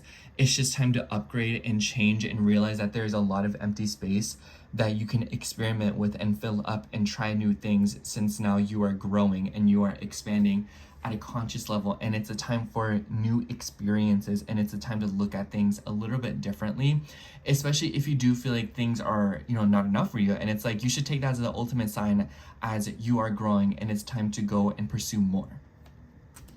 Anyways, that's all I have for you, Gemini. Thank you so much for watching. I hope the horoscope resonated, and if it did, make sure to like, comment, and subscribe, and I hope to catch you next week's horoscope. Bye. Okay, now moving on to Cancer rising. So hello, Cancer rising. If you are seeing this, this will be your horoscope for June 30th through July 6th. Honestly, Cancer, I feel like this week for you will definitely be a week of movement, and it might feel a little busy. And I say this because we have Mars in your third house, and this is where your chart ruler, the moon's going to be in the beginning of the week. And I definitely feel like you're going to be dealing with a lot in terms of like work and your schedule. So I think that because the moon will also sextile your sixth house ruler, Jupiter, you know, it might kind of seem like you're taking a lot of initiatives. And I like this energy for you because it kind of just feels like you're making a move on, you know, like doing this, doing that, you know. Like this is like a great way to start off the week because it kind of makes it seem like, oh, like I bought that TV stand a while ago, time to finally build it. Or, you know, like, oh, I really need to get this done, so I'm gonna do it. Or, oh, I really been needing some stuff from the store, let me go buy it, you know. Or like, I've been holding back on this, you know. It's just kind of like there's a sort of reluctancy, or if that's not the case, I just feel like it's time to do the things that you've been meaning to do and you're like getting it put off, especially if it's related to cars, appointments, and getting hands on with the situation, you know, like literally using your hands, like los manos, you know. And I feel like throughout this week, you'll kind of notice that the intentions that you set at the beginning of it will kind of set the tone. And honestly, Cancer, I feel like you have like an interesting week ahead because it's giving like work hard, play hard. Because I'll get into it in a second why, but I think the borderline, like the bottom line is that at the beginning of the week, very busy. I would say be wary of difficult conversations with bosses, coworkers, but especially just authority figures. I feel like a lot of Cancer risings have kind of been going through something like that for these past few weeks with Saturn still moving through your 10th house, obviously. And then I think that's accentuated by the fact that Mars is currently in your third house and in Virgo. So there's just like a lot of themes right now revolving around work and labor and aggression in this area and taking action here. And for you, it kind of seems like it's related to things of like appointments, making phone calls, and arranging things. And then in the middle of the week, the moon will be moving through Libra and it will form a T-square with Jupiter, Saturn, and Neptune. And so I kind of feel like the middle of the week will be very all hands on deck for you, Cancer. And what I have to say about that is kind of take your time. I feel like the middle of the week will kind of be a little bit uncomfortable and it might kind of just feel like there's a lot to do. And because you are the moon and it's in the fourth house, it kind of seems like the emphasis will be regarding your home, your family, your past, and your deeper psychological foundation. So just take care. That's really what I have to say about that. Just like take care with yourself in the middle of the week. And it kind of just seems like there's a lot going on that is being intercepted by your routines and whatnot, because your sixth house ruler and your second house ruler being in the first house kind of makes it seem like something's being overridden, in the sense that, like, you know, like a fourth and 10th house square makes me think of like, oh, like I gotta make sure that I'm taking care of business at home and I gotta make sure that work is getting done, but in between all of that, I'm not compromising when it comes to my skincare routine, or I'm not compromising to, you know, my me time at the middle of the night where I'm able to read my books and be happy. You know, I'm still gonna get like my coffee for my errands or whatever, you know. It kind of just seems like something about like material and values and also your routine is intercepting your work and home life balance, where you are consciously making the time for that. And if that's not the case, it kind of just seems like, makes me think of someone who has like free time, or someone who's waiting on something, and like instead of just like sitting around and waiting for it, you can occupy your time some way else when it comes to like your routine. Like there's definitely plenty for you to do right now, Cancer. And I don't mean that in like an insulting way that you're being lazy, but it might kind of just feel like you're kind of having to abide other, you know, like authority positions. You know, it makes me think of like, oh, like my boss is telling me to wait to submit the project, so I don't know what I'm gonna do until then. And it's like you have this time and there's definitely something that you can fit on it to expand, learn, and grow, or at least to come into a higher state of consciousness of your value. But I also feel like this is something about like allowing your time to be respected, especially if you feel like people are not respecting your time and your effort. So this is like a time where you want to set those intentions, being like, hey, like I need this done now, you know. And obviously I feel like that's pretty vague, but my point is that I just kind of feel like a lot of Cancer risings throughout, you know, like it might kind of just feel like you're relying on external circumstances, or it might kind of just feel like different things are pulling you in different directions. and it's just like, because of that, you might not know what to do with yourself when you have some free time or when you have time for yourself. So I feel like this is an opportunity for you to kind of like figure out things that, you know, like pleasure yourself or make yourself happy, because the 6th and 2nd house ruler, both in the 1st house, widely make me think that there's something going on about your routine and something about how you self-soothe. So take note of that. And then at the end of the week, the reason why I say I feel like it's like a work hard, play hard, because the moon will be moving through your 5th house at the end of the week, and the moon will be sextiling Mars and trining planets in your 1st house. So very lovely energy. We see a grand water trine at the North Node as well. So I feel like the end of this week, it's like, it might take a little bit of conscious effort and delicate planning to make plans go through and to enjoy yourself, but I feel like it'll be well worth the investment and the energy. And I just feel like it's a call for you to take advantage of that, Cancer. So get things done at the beginning of the week, and then as the week progresses, you'll enjoy yourself. Or at least it's an opportunity for you to do things that like bring pleasure to you, you know? It's like, if changing your bed sheets is something that makes you feel pleasured and happy and excited, and that's probably something that you could be doing. You know what I'm saying? It doesn't have to be like, oh, like, I'm out here like effing B words and getting money and I'm like living life. It could just be as simple as like, you know what, y'all? I just made a meal. I ate the meal and then I cleaned up after the meal. That was very good for me. I love that for me and the culture. You know, like it could be as simple as that, where finding pleasure in slowing down and doing things that Virgo Mars tends to have, you know, trouble doing. You know, it tends to see things as obstacles. It tends to see things as like, oh, like I need to get things done. What's the next issue? You know, and it's like you really don't want to lean into that. Venus will also come into a conjunction of Uranus this week, right on the 4th. And there could be surprises or mishaps going on with like home, the past, especially as it relates to a friend group. So like this could be like a woman that you were friends with like a really long time ago and be like, hey girl, hey, and you're like, oh hi, I haven't heard from you in a while. But this could also be as big as like changing friend groups, moving around, relating to new people, or maybe even running like having like a random occurrence with another person. Like there could just be something about like your dreams and your ideals and how that relates to another person that's kind of like shifting around. And what I mean by that is I just kind of feel like something about your beliefs and your dreams and like your social circles, like there's like an unexpected energy to them, and it seems to be related to your upbringing and your past, but also your values. Venus will move into Gemini the same day. So in your 12th house, there could be, I just feel like because Venus rules your 4th and your 11th, like this could be like isolating yourself, or this could just be, you know, finding a lot of comfort in being by yourself, you know, doing things on your own, resting, being in your bedroom, beautifying your bedroom, new mattress, new bed sheets. So that could be very literal, but for others of you, I just feel like this is like the Cancer, like the typical Cancerian energy, you know, where it's like, oh, like I want to find beauty and solace in my relationships, the people that I care about. So a lot of you could be enriching your current relationships and those that you're attached to, or your current attachments through Gemini themes, like Geminian, is that the word we say? You know, where it's like you're saying affirmations, talking, having meaningful conversations, or maybe even journaling and writing things out, or just having interesting dreams.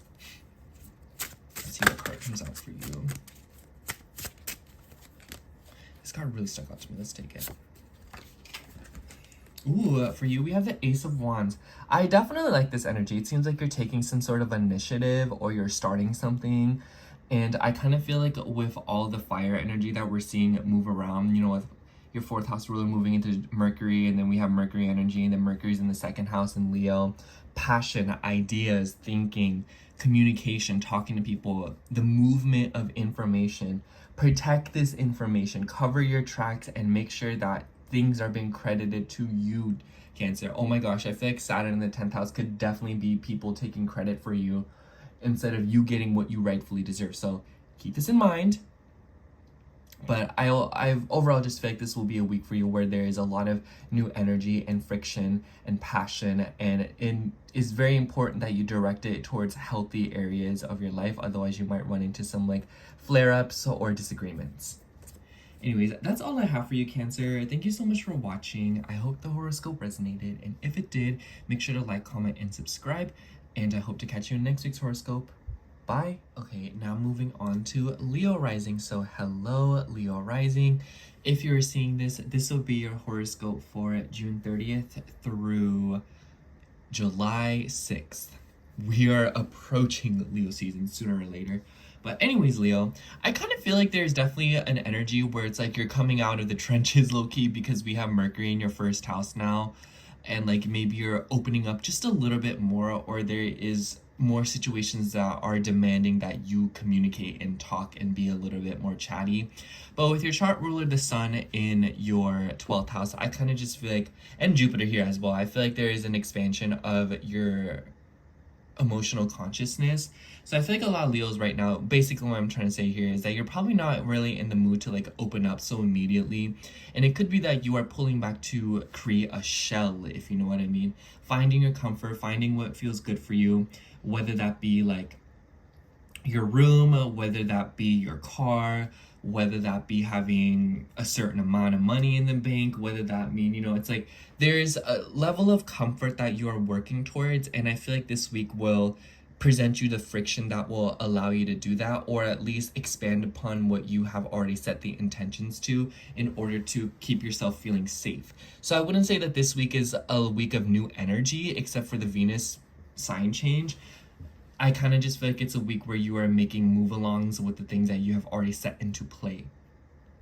The moon will start out in Virgo this week, and this is something that you want to listen to, Leo, because the moon will join up with Mars in the South Node, and you know Mars rules your ninth. But I kind of just feel like this could definitely be something going on with like your financial situation with your second house rule in your first house. Like there is a huge emphasis on your values, but also your money and material things. And we will also see Venus move into your 11th house, another Gemini ruled sign. So Mercury being in your first house is pretty important, Leo, because it kind of seems like, one, the things that you're saying and thinking are manifesting, but it also kind of just seems like it all boils down to your communication and your ability to work through knowledge, the absorption of it, but also the what's the word of it? Regurgitation of it. But I feel like regurgitation is kind of a gross word. But you know what I'm saying. And I kind of feel like the beginning of the week will definitely present an obstacle or some kind of like, oh, like I need to pay this off. Especially if some of you are dealing with things regarding property, health, work compensation, legal matters. So if you have been wrestling with something like that, the beginning of the week definitely will present some kind of situation involving that where you have to take action and kind of like deal with it. And I think it'll be less hostile. I feel like it won't be so much about like other people's money and like debt. It's more so about like money that is owed to you and you're like gonna go get it, if you know what I'm saying. But I just noticed like this has been an ongoing thing for Leo rising, so I just feel very compelled to talk about it anytime that it feels relevant. But we also see Venus and Uranus coming into a conjunction in your 10th house. Venus rules your 3rd house. So I kind of feel like maybe there's something going on this week about like communication with like your career. A lot of you could be receiving interesting career news or something about like news regarding like work or like your status. It seems like it's also related to your relationships in some way, shape, or form. So it could be that like, you know, like this makes you think of like you're with a partner and then your partner is like telling their friends all about you, you know, like that totally makes me think of like Venus and Uranus in the 10th for some reason. But this also makes me imagine that maybe a lot of you are getting random job opportunities, or maybe there is shakeups that you're dealing with when it comes to authority figures and people who seem to run things, especially because in the middle of the week we will see the moon move through Libra. So in the middle of the week, a lot of you could be receiving significant news and communication, and the moon will come into a T-square with Saturn, Neptune, and Jupiter. So it seems like there's something being intercepted, like it's like, oh, like you need to have this conversation, like you need to go travel, you need to do this, and you're like, but I just want to stay home. You know what I'm saying? So it's like a lot of you could be feeling like very pulled back in that sense. It feels very literal, where it's like, hey, can you go run out to the store and do this for me? And then you're like, no, I kind of just want to lay in my bed, or I kind of just want to sit on the couch. You know what I'm saying? I keep saying you know what I'm saying. Anyways, but the middle of the week definitely feels a little bit busy, and it might kind of feel like you're being pulled in different directions, especially if you travel or if you are moving around, in the sense that like you're having to drive here, you're having to drive there. Maybe some of you are dealing with something with like educational pursuits as well. But it also seems like maybe you're learning something new, or you're trying to garner information and experience for something. Like this makes me think of like updating your resume. This makes me think of, you know, trying to submit something. This makes me think of like trying to learn something, take a class, or, you know, have conversations, appointments. Like, this literally makes me think of like applying for jobs, you know? And it doesn't have to be jobs that you're applying for. It could be other things that you are making applications for. But I think that especially with Venus coming into a conjunction with your 7th house ruler, this could be something about like random things revolving around signing things, you know, like documents, papers. And maybe even some of you are like dealing with things of like marriage. Venus will move into Gemini on the 4th, which is the day that this conjunction will also happen. So the 4th is definitely a hot spot for the week. And Venus moving into the 11th is a very, very nice energy. I'd like to say that it's a better energy than all of the other planets that have moved through here, because Venus just wants to have fun. It just wants to be a little bit more breezy. And Venus ruling your 10th and your 3rd house, this makes me think of like going to like party hosted by your coworkers. It makes me think of like fairs, events. It makes me think of like going to gatherings, you know, group gatherings, like a friend of a friend invites you out, you're a +1 to something. But this could also be like Googling stuff, learning new things, being intrigued by different pieces of information. And it could be that a lot of you are maybe even getting involved in like political or like things that allow you to be involved in your community and the people around you. So that makes me think of like your local coffee shop is holding a painting get together, and then you're like, oh girl, let me go to that. But it could be as simple as like, oh, you like read about like a new movement that's going on, or you like, I noticed that you Leo risings are like low-key like political, some of you, but I just feel like the middle of the week will definitely present like new energy and a new interest with being around people who share the same ideas as you, whether it be reading books and works and digesting things that other people have created that you agree with, or whether it also be like you literally like interacting with others and talking to groups of people and foundations to learn something new or gain an opportunity. And if that not be the case, I just feel like this is a very good transit for you to lean into energies like that so that you can maybe find an opportunity if you have been looking for one. And at the end of the week, the moon will move through Scorpio, your 4th house, and the moon will come into a trine with your chart ruler, the sun, and Jupiter in your 12th house. Jupiter rules your 5th house. So I feel like the second half of the week, like low-key, like I told this to Cancer too, but I feel like it'll be for a good portion of us where we're just like staying home and finding comfort and be like, oh, like let me just like bake my favorite meal, or let me like try these cookies out, you know. It's like, and if you're not doing stuff like that, like the end of the week is a really, really nice time to decompress and find pleasure and change through those things, you know, because Scorpio is about transformation, especially with like the light grand water trine that we will see with your chart ruler. I feel like the end of this week is like a good time to process difficult emotions. And obviously the way that I'm describing it, it kind of sounds like, oh wow, yeah, like it'll be, you know, like new energy, like I'm changing, but like not all the time is that a comfortable process, Leo.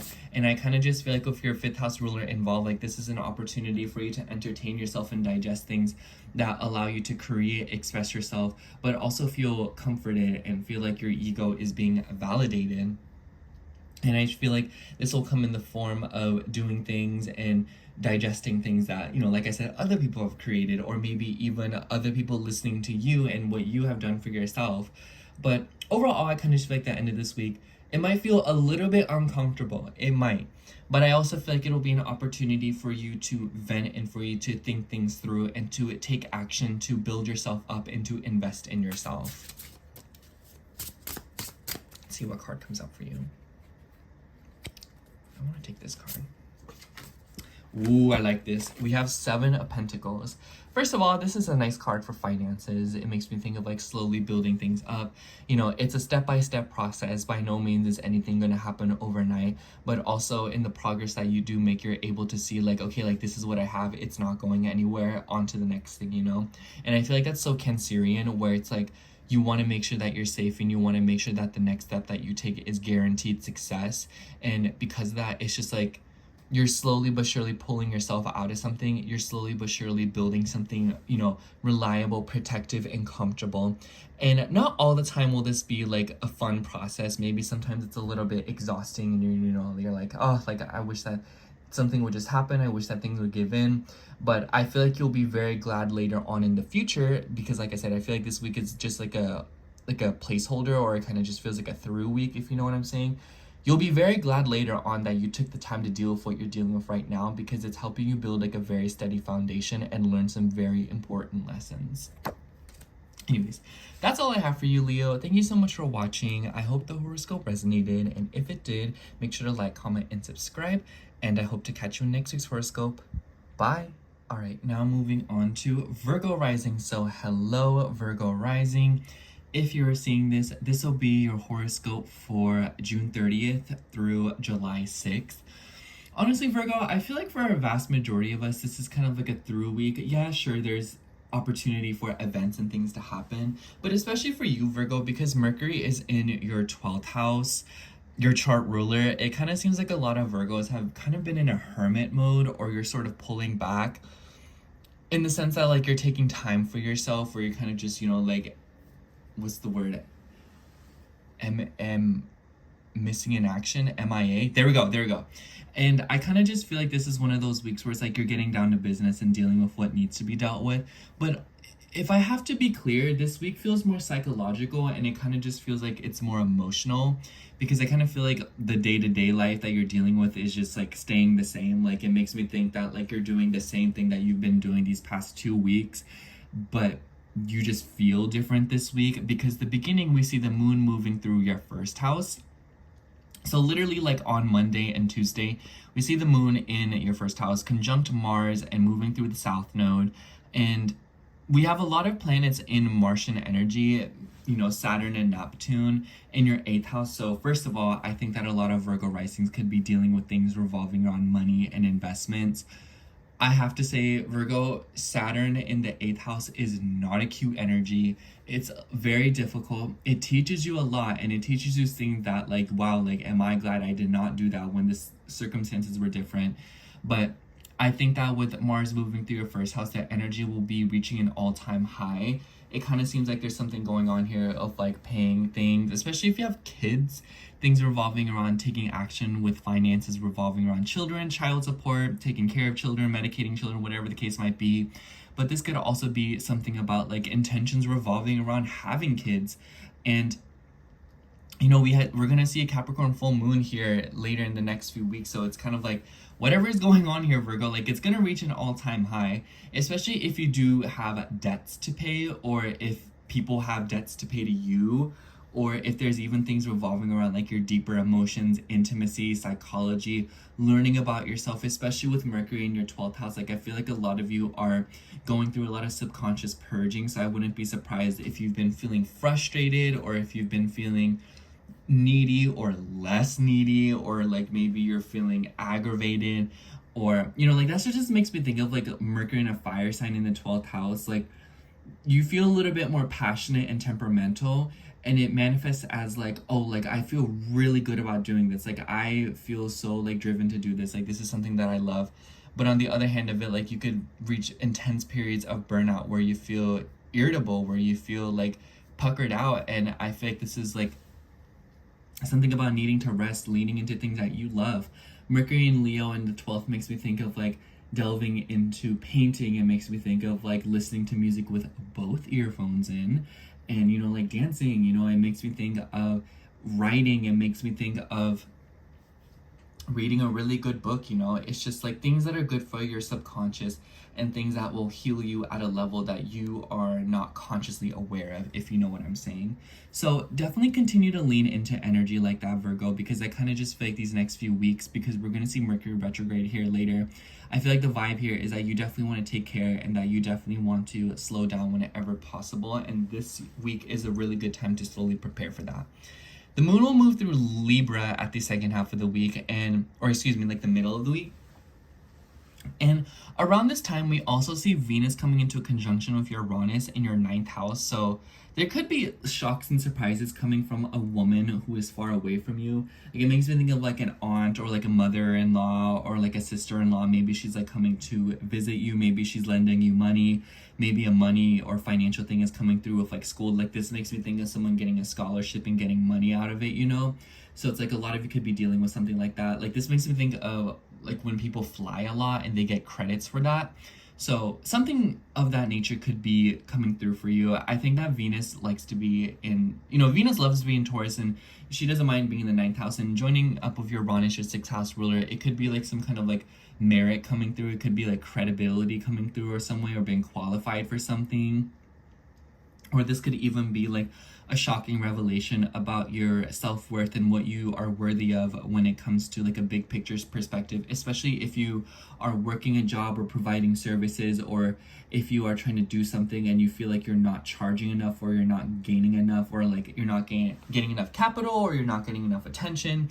Especially with Mercury and Leo, like girl, like Mercury and Leo is literally about wanting attention, you know, like wanting to be recognized, wanting like some sort of like the limelight. But in the 12th house, it has a little bit of like struggle with like getting that, you know, it like Mercury in the 12th doesn't want to be seen, but in Leo it does want to be seen. So it might be that a lot of you are dealing with like a peculiar energy revolving around that. Like you want to be seen in like a deeper, more intimate level. Like you don't want to be recognized for something that's like surface level, you know?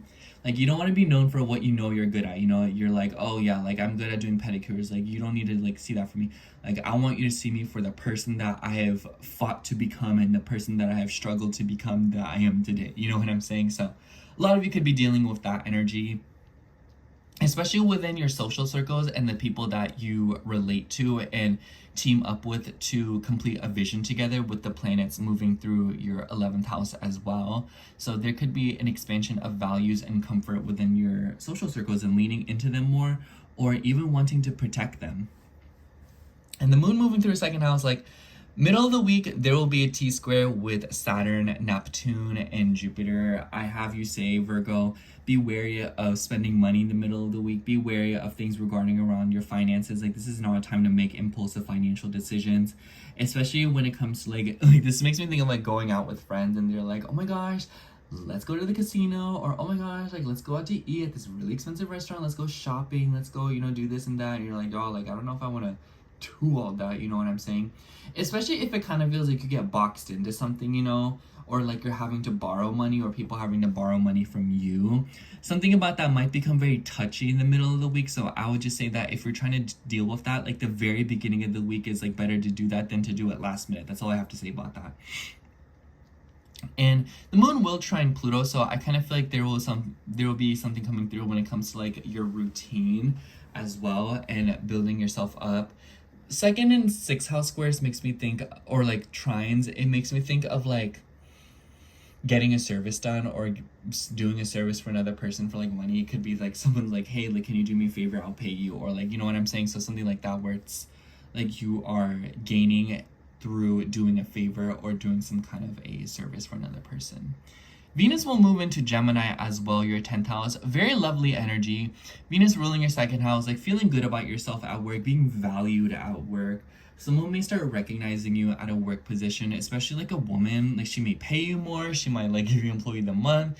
She might just like spend more time with you, want to chit chat with you.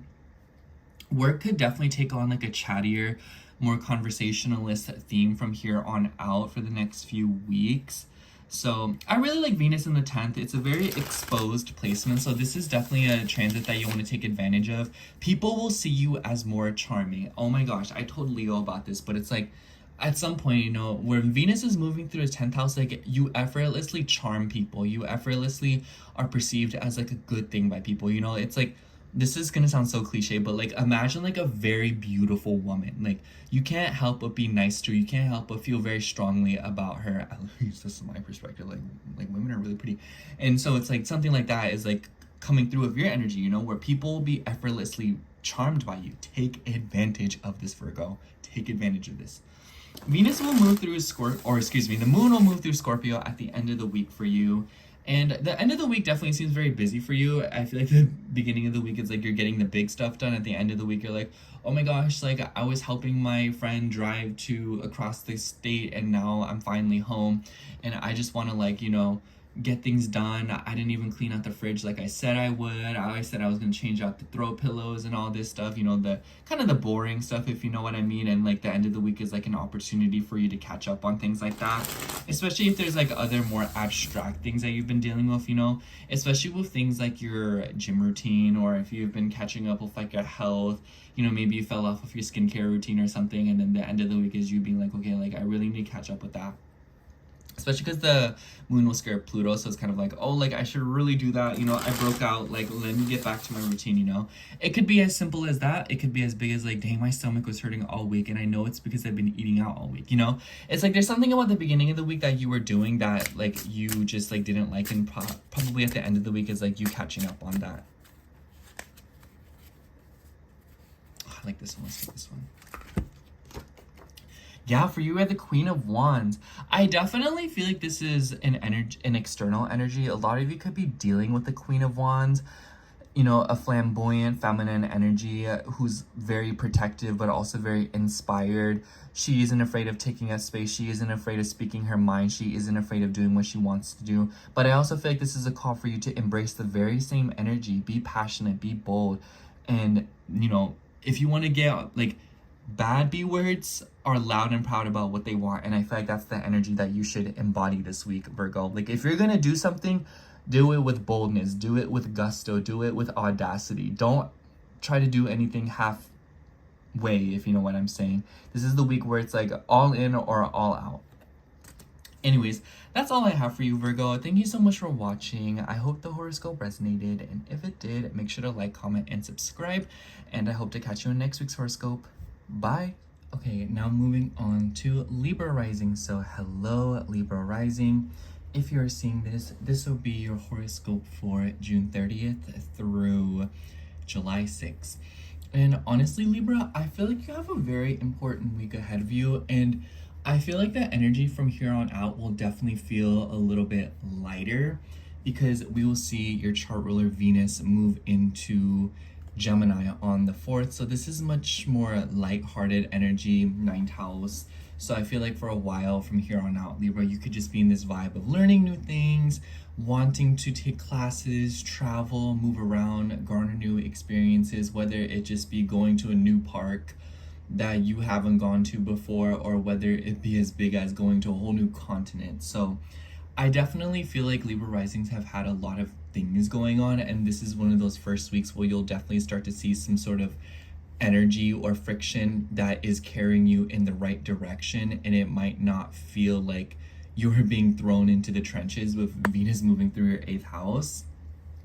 But way better than the Venus retrograde, that's all I have to say. But I think that this week, because the moon will start out in Virgo, I'm not gonna lie, Libra, I feel like Monday and Tuesday will feel a little bit uncomfortable, and not uncomfortable in that it's gonna be bad, but more so in a way that you might be putting extra pressure on yourself. I think that this Mars and Virgo transit has been pretty vicious in a way, and not in a way that, like I said, it's not bad, but you know, the moon's gonna charge through Mars and South Node, and Mars rules your 7th house. We have Saturn and Neptune there, so services and work that you do for your family, what you're doing for your family, what you're doing for your household, what you're doing for your home, things revolving around legal matters for some of you, or like private affairs when it comes to the family and the home. But also how that relates with you time and the time that you set aside to be by yourself and do the things that you want to do. So I kind of just feel like Libra, the vibe that I'm catching here is at the beginning of the week might kind of just feel like it's hard to practice boundaries, or like Virgo just makes me think of like denying yourself pleasure and worrying about things that don't really matter that much. And it's very hilarious because it makes me think of like, I'm gonna do this and that, and then you don't do any of it, and then you stress about it, and then you do it like last minute. So I guess what I'm trying to say here is that at the beginning of the week, you really want to pace yourself, and when you can't get yourself to do something, there's really no point in being in that awkward emotional liminal space where you're like, oh, I'll get it done, but until then, it makes me think of whenever you have like a doctor's appointment at 4 p.m. so you can't do anything with your life until then, you know. It might kind of feel like you're perpetually stuck in that state of being in the beginning of the week, and obviously that's a pretty abstract example or analogy, but my point is that you might kind of just feel like there's like a push and start kind of energy in the start, in that like you're going and then you're stopping, so it might feel very jerky. It feels like, you know, bumper to bumper traffic, you know, like stomping on the accelerator and then stomping on the brakes, you know. It's just like finding that balance and, you know, moving at a steady pace, which is definitely something that like may be hard to establish because Venus will come into a conjunction of Uranus this week. So you might get like a heart to completely change things around. I wouldn't be surprised if a lot of Libra risings are like, you know what? It's time to change my life. It makes me think when you're like laying on the couch and you're like, girl, and it's like 3 a.m. and you're like, let me rearrange my whole room. You could very well have like a burst of motivation this week where you decide to completely change something, especially when it comes to the things I mentioned before, like your family, your home, and the responsibilities that come with those sectors of your life. Anyways, we will see the moon move through your sign in the middle of the week, and I like this energy for you, Libra, because I feel like it will help you gain some perspective. Of course, it might be uncomfortable, but I feel like it's like a moment for you to see things a little bit more concisely, because the moon will form a T-square with Saturn, Neptune, the sun, Jupiter, and it kind of just makes me think that there's something going on here within your relationships, but it seems to be intervened by your career, your work, your obligations, communications, conversations, info, and also things revolving around social circles and your ideas. Like, this literally makes me think of like trying to find people or finding some sort of a clash with people because they don't see things the way that you see things. And there's definitely a sort of like a visionary energy to this aspect. So I'd say just keep an eye out in the middle of the week. You know, pay attention to people and pay attention to how you feel, because it's really like a you versus them. The nice thing is though, like I said, Venus will eventually move into Gemini at the end of this. So the end of this week is when I've been saying is the best time to have important or more serious conversations. The middle of the week, I could definitely see you running into power struggles. I could see you running into trouble with authority figures, clashes within your relationship, especially how that, you know, like your relationship relates to your home, and if you're married, you know, your marriage, just things like that, you know. And it kind of just seems like something, a skeleton has been revealed out of the closet with this Venus and Taurus transit, and it seems to be related to values, what's important, and maybe even money. But we will also see the moon move through Scorpio at the end of the week. So I definitely feel like there's like some financial undertones to this week. There could be something coming up revolving around your personal investments, but I also feel like this could be something about your self-esteem, your values, and maybe something that you need to let go of in this area, because Mars is moving through your 12th house and Mars rules your second house. So maybe there's something going on here when it comes to like your self-worth, how you're treating yourself, trusting yourself, you know. I feel like for a lot of Libra risings, because a lot of you have gone through and are going through the breaks within your relationships and how you connect with others, whether it be that you got out of a relationship or not, whether it be that you're in a relationship or not. There's just something about other people and how you feel and how like the obligations you feel towards them, like something about that I feel is going to kind of come up this weekend, especially if you don't feel like good enough, or especially if you've been struggling with some kind of energy like that. And I don't mean that in like a, you know, like, oh, like you don't feel good enough way, but more so in a way that like, if there have been circumstances or people that have made you feel inadequate yet have demanded your energy and time and services, there's something about that that is probably going to be, you know, like revised at the end of this week. And it kind of just starts with like your feelings and how like this manifests and like how you treat yourself. Because honestly, Libra, like Virgo over your 12th house, like you're just naturally like a little bit criticizing towards yourself. But Venus will also trine Pluto when it enters your 9th house. So I feel like a lot of you will learn groundbreaking things. Like I feel like a lot of you could learn something or like create something. Like it makes me think of like finding a book that really changes your life, or seeing a painting that really like helps you vent difficult feelings, or like watching a movie or consuming some form of art or media that really changes your perspective on your situation. So definitely keep an open mind, Libra, because I feel like this week for you could be strangely liberating, and it seems to be coming through from like social media, learning something new, and maybe even your own self-expression and what you decide to put out there for the world to see. But overall, I guess like this week is a little bit mundane. I feel like work situations is a little bit more stable because Saturn's out of your 6th house. So I just don't really feel like a lot of you are dealing with any crazy things with like work and your career. I feel like this is an area of your life where you're probably trying to enlighten yourself, network, cast a net, and meet more people. But this week alone, it kind of just seems like there's a shift of perspective and prioritization when it comes to what you're trying to learn, how you're communicating, and how this sorts of interacts with your own ego and self-expression, but also children and maybe an audience. Anyways, let's see what card comes out for you. This one under my finger. Yeah, for you, we have the Page of Wands. It's kind of hard to see.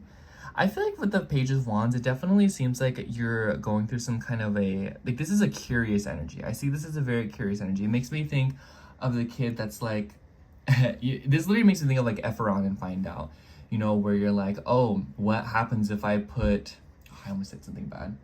What happens if I mix baking soda and vinegar? You know, what happens if I do this or that? You know, it's a lot of, if I do this, will I get that? It's an experimental energy. And obviously what I said was pretty like petty, but you know, I'm sure you get the gist of what I'm saying, in that you're trying new things and you're stepping out of what you are familiar with. I think that Venus in Gemini is definitely a very curious energy.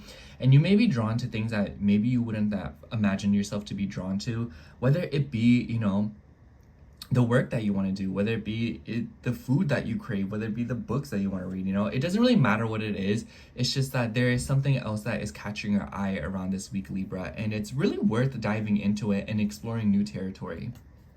Anyways, that's all I have for you, Libra. Thank you so much for watching. I hope the horoscope resonated, and if it did, make sure to like, comment, and subscribe, and I hope to catch you in next week's horoscope. Bye. Okay, now moving on to Scorpio rising. So hello, Scorpio rising. If you're seeing this, this will be your horoscope for June 30th through July 6th. And honestly, Scorpio, I feel like this week is pretty pleasant for you, or I feel like it will be like things will line themselves up, and your week will definitely be a little bit different than other people's weeks, because we will see the moon move through your 12th house right in the middle of the week. So it might be that like right spank in the middle of the week, you're feeling a little bit emotional, or you're feeling like you're shedding something, especially when it comes to your relationships, because when the moon enters Libra, it will trine Pluto. So I feel like a lot of you are going through like a massive purging cycle this week. And it kind of just seems like it's related to like communication, because Venus will move into Gemini on the 4th. So just seems like there's something going on here when it comes to communication, learning new things, psychology. And it might be that you are either psychoanalyzing others, or it might be that you are delving deep into something, whether it be like your family lineage or heritage. Which one's the right word? I think it's heritage. And maybe something about your ancestors. Maybe this is something about your bloodline, you know, patterns that have repeated themselves. And obviously this could be family, but it could be anything else where you're looking into history and you're learning something new. And this is helping you purge something within yourself. And it doesn't have to be directly linked to you. It just kind of seems like a lot of you are making a very strong point to break a cycle, and it seems to be related to your relationships. Because at the time that Venus is, or the moon is in Libra, Venus will be coming into a conjunction of Uranus in your 7th house. So this could be like spontaneously like breaking up with someone, spontaneously getting together with someone, or this could just be shocks and surprises coming through relationships. And I want to say like these are things that you'll be sensing ahead of time. Like it's not like the rug will be ripped out from underneath your feet. And you know, Venus also has like, it just kind of seems like you're purging something, and it is helping you liberate your relationships or liberate yourself.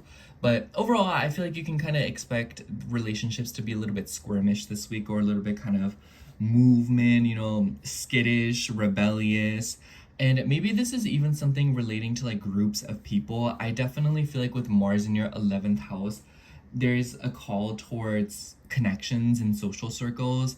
This is no exception, because the moon will be moving through Virgo in the beginning of the week, literally like Monday and Tuesday, and the moon will charge through Mars in the South Node. Mars also has ties with your 6th house. So there could be something going on when it comes to like serving groups of people, or serving communities, or maybe something about your health practices, or just like your well-being, and maybe you're trying to join like a group of people to help you. This makes me think of like joining like a sobriety group, but this could also be something with like trying to help people And Saturn and Neptune, maybe this is something revolving around like spirituality, like maybe some of you are joining like a spiritual group, or this could also be like developing a dream or something regarding around spirituality and dreams. And because the moon will join up with the south node, maybe this is like participating in a dream or an ideal that has been long since not practiced. Like maybe some of you are getting into like a group of people who you haven't talked to in a while. Like this could be like a friend who you haven't spoken to in a really long time, but this could also be like something about like diving into a brand or an idea that maybe you abandoned a while ago. Like this makes me think of like, this is like such a funny example because I've been imagining it, but it makes me think that someone goes onto YouTube and they start making like cooking content, and then like years after they're like, oh, like I do, what do? They do content for entertaining children, or like creating like writing, like they do writing now, like they write books or whatever. And then they're like, man, like I really miss like my cooking thing, like I want to get back to that. But now that you're a writer, like you're like, now you're gonna write a cookbook, you know what I'm saying? And it's like, it's just that vibe of like revisiting something. I feel like the south node, like we all perceive it as like letting go of something, or something kind of like, you know, missing, like slipping between our fingers. And that could definitely be happening, where it might feel like an opportunity, especially relating to your career, because Mercury is the ruler of all this, and Mercury is in your 10th house. So it's obviously something going on with like your career and the educational aspects that go into it, and learning new things, publishing, or, you know, putting yourself out there. And it seems like you are revisiting something, or you are kind of like turning back the dial and going back to something. And it's like been a long time coming, you know what I'm saying? But this could also be related to, like I said, social circles. And when the moon moves through Libra, by the way, it will form a T-square with Saturn, Neptune, Jupiter, and the Sun, all between your 12th, your 6th, and your 9th house. So something about travel, something about knowledge, something about education, something about perspective and long distance affairs, or even extended family, is directly impeding on something when it comes to like your health, your routine, your well-being. And it's really important to integrate that. I feel like it's very important to not allow your thirst for knowledge to take you away from your day-to-day habits and your emotional well-being, in the sense that like it makes you think of like someone who's like, man, like I don't want to like work my day job, I just want to like drop everything and start traveling, which is like, you know, for some people that's like a realistic thing to do, but there are times where that's not realistic. So a lot of you could be thinking that. And obviously this doesn't have to be like the major case, but maybe for some of y'all like it is. It just makes me think of like abandoning like day-to-day responsibilities, or feeling very restricted by day-to-day responsibilities, despite the fact that there's something that you feel very connected to when it comes to exploring new experiences and having new experiences. And I kind of just feel like this is something that will be balanced out in the middle of the week. So if you've been feeling a little bit off kilt, or if you've been feeling like things are really demanding of you, which, you know, your chart ruler in Virgo, like it might just kind of feel like you've been doing this, you've been doing that, you've been helping others, you know, you've been helping people, you've been like putting yourself out there, or just like, you know, dealing with things with like social media and like assisting others and consultations and whatnot. And I feel like this week will help you kind of like rebalance something, especially if you've been feeling like one part of your life is a little bit top heavy when it comes to your obligations and your responsibilities. And then when Venus moves into your 8th house and trines Pluto in your 4th house, I feel like this will further push you to change and shed skins when it comes to your home, your family, and opening up a little bit more, you know, not completely isolating yourself. I feel like Pluto in the 4th house and Venus in the 8th, you know, Venus being the ruler of your 7, like this could be an energy of like completely isolating yourself, you know, not wanting to do with people, not wanting to do with anybody else, you know, just wanting to be home. Or it could be the exact opposite, where you're like all out and about and you want to be home more and you want to be more comfortable. So I definitely feel like something about that balance will be changed up, or kind of like helped along, especially through the help of professionals, or through the help of a sibling or a immediate relative, because that's Gemini. And the moon will move through Scorpio, your sign, at the end of the week. And I really like this energy for you, Scorpio, because it will form trines to planets in your 9th and your 5th house. So I definitely feel like the end of this week will be a lot more enjoyable than like the past week. And I feel like the weekend that you're seeing this maybe hasn't been all that exciting. It's probably actually felt a little bit uncomfortable and tense. I think that this upcoming weekend will be a little bit more relieving, a little bit more validating. The moon will square Pluto, so I just think that there may be something going on with like your home and your family again. Maybe something about like your roots and like your sense of stability, and also like your past. Like I feel like your past is going to be very significant here, and I feel like maybe a lot of you could be directly interacting with the past, whether it be a person, a dream, an idea. But this could also just be that a lot of you are kind of revisiting it in some way, shape, or form as a source of inspiration, or to gain new perspective on the energy that you're dealing with right now. You know, the past will teach you something, is what I'm trying to say. That's the best way to say it. Anyways, let's see what card comes out for you.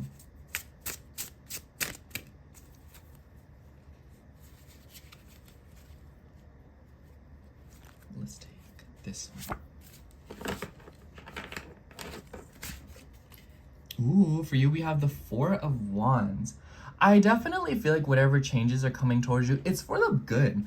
You know, I think that maybe a lot of Scorpio risings, like the reason this week would be uncomfortable is because you're having to do the things that like, you have to get back into it, you know, you have to get back into a groove. And it's just like when one part of your life is heavier than the other, yes, it's going to be uncomfortable to recalibrate that, but by the end you'll feel so much better and you'll feel so relieved. I don't know who I told this analogy to, but it makes me think of like when you wear a bunch of clothes and then they get all soaked in water, like I don't know, you fell in a pond or something, and it's like really uncomfortable, especially when you're taking off the clothes, because like different parts of the clothes get like all cold.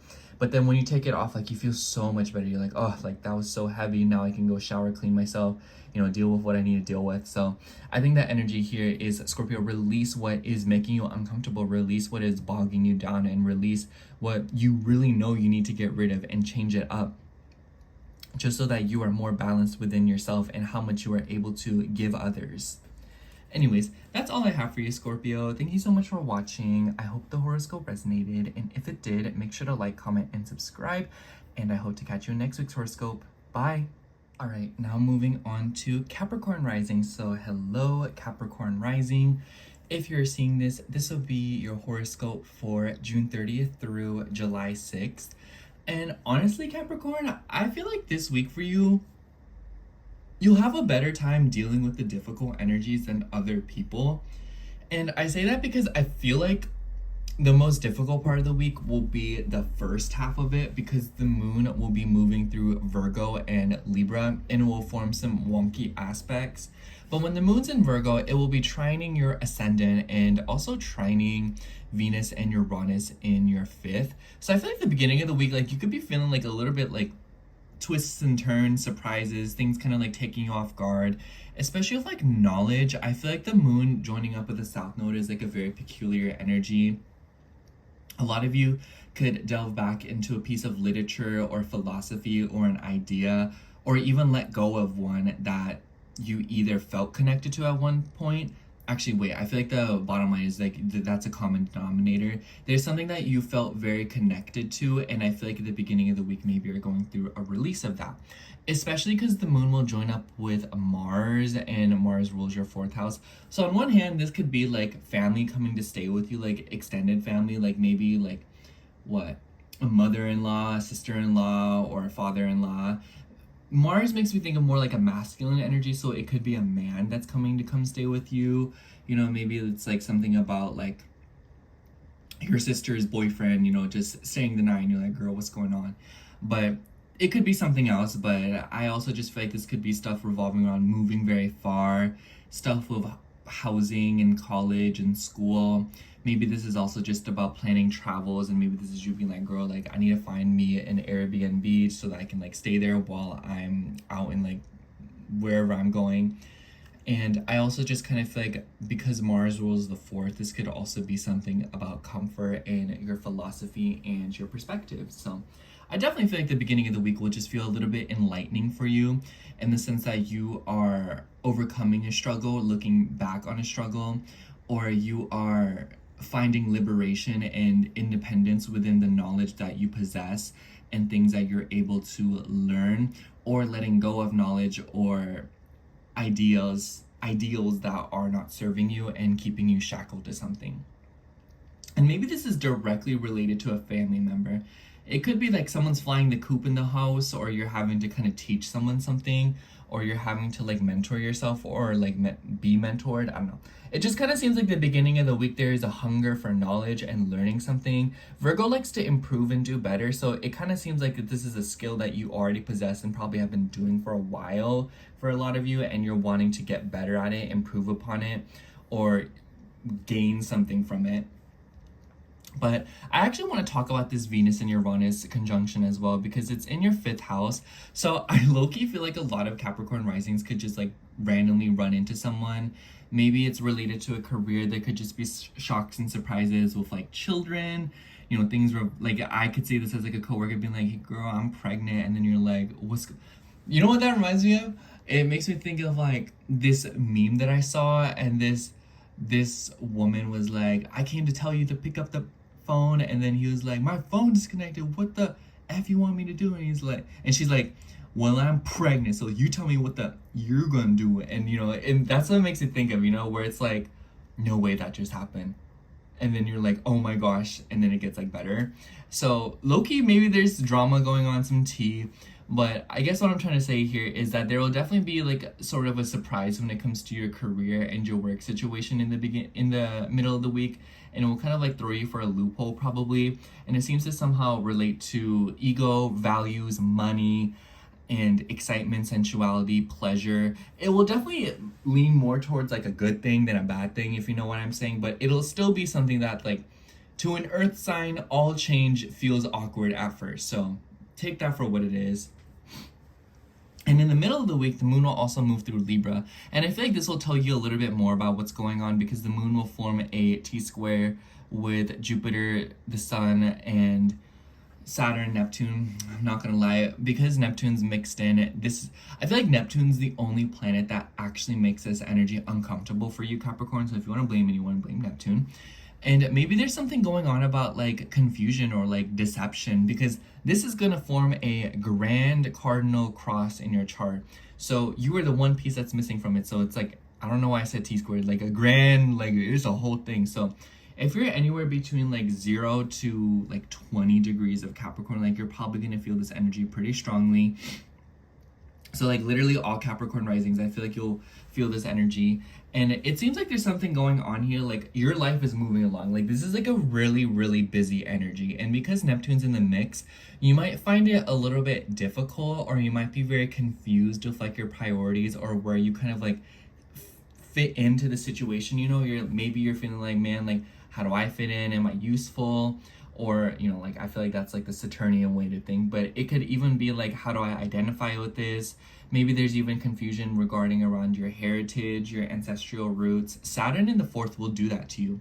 And Neptune kind of accentuates this energy, because Neptune also rules your siblings and your immediate relatives. So I feel like maybe for a lot of you, there could be a lot of family stuff going on this week for you, Capricorn. And like I said, even if you're not directly involved with your family, like this will probably still feel like in a little bit of an emotional week in the middle of it, when it comes to like your roots and what you connect to and who you connect to.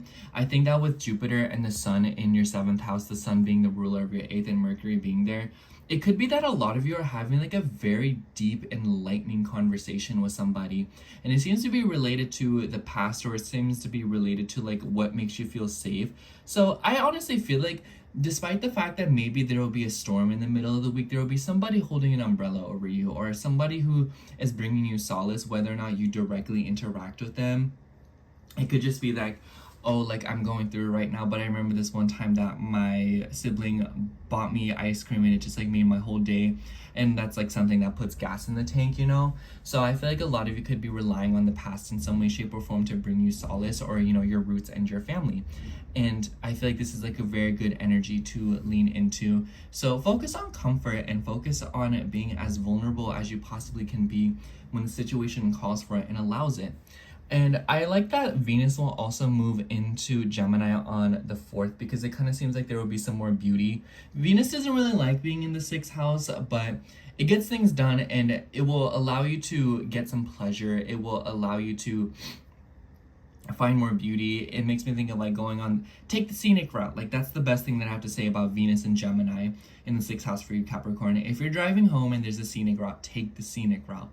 It's about experiences. It's about seeing something pretty. It's about having some sort of fun and being comfortable in a high-tech, fun, way. This makes me think of reading. This makes me think of consuming blogs. It makes me think of like learning something new, learning how to cook a new kind of meal.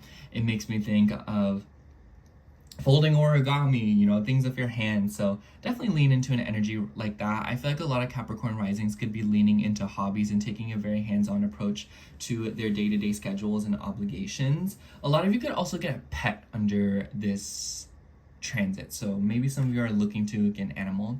At the end of the week, the moon will move through Scorpio and it will form trines to the North Node and the Sun and Jupiter.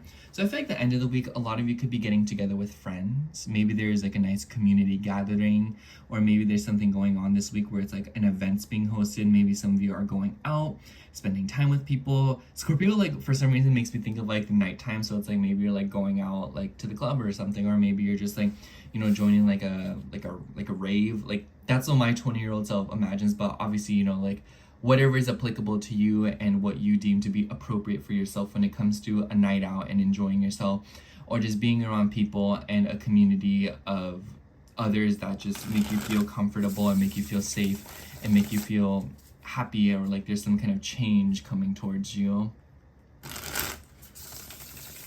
But anyways, let's see what card comes out for you.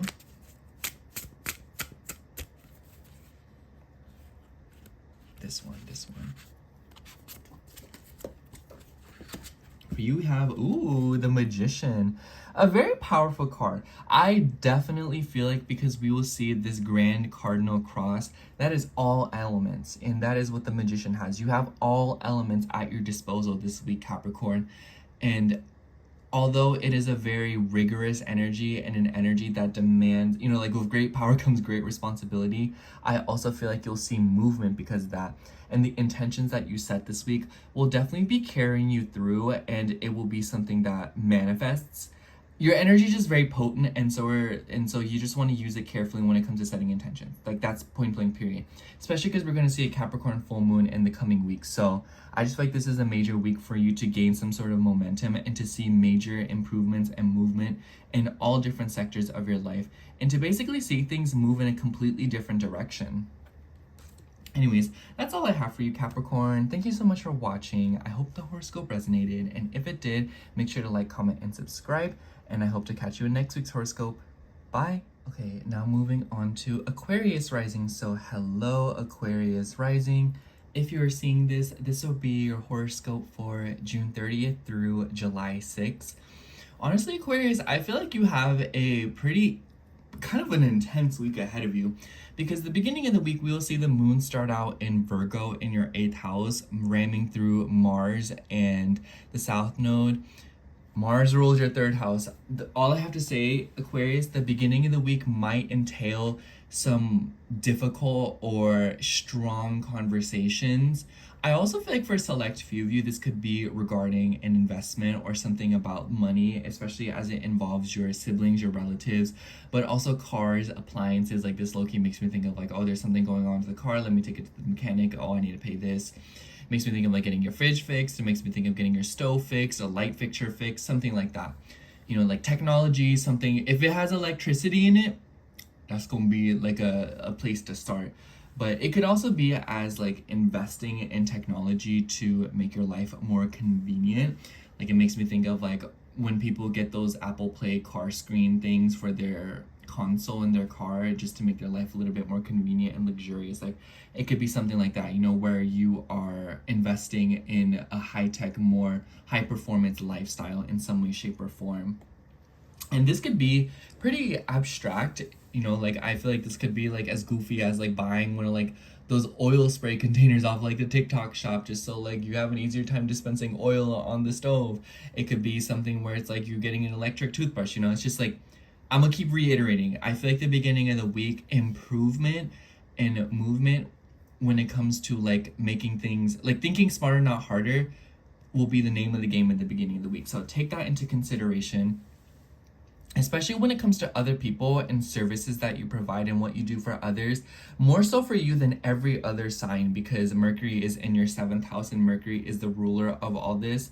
So it kind of seems like maybe some of you are taking note of something, and maybe you're offering a service again, because the moon will join up with the south node. So it makes me think like, oh, like I'm gonna talk to this person again and I haven't talked to them in a while. So a lot of you could have like a very faded or just like a needle in a haystack encounter with somebody, either from your past that you haven't spoken to in a while, or this could also just be like communications and ideas that, like, this makes me think of like running into old, like finding old texts that you had of like your ex boo thing. But this could also be like with a friend of a community, or maybe this could also be like maybe you used to do pedicures, or maybe you used to do consultations, and then you're like, oh, like I want to do that again, you know?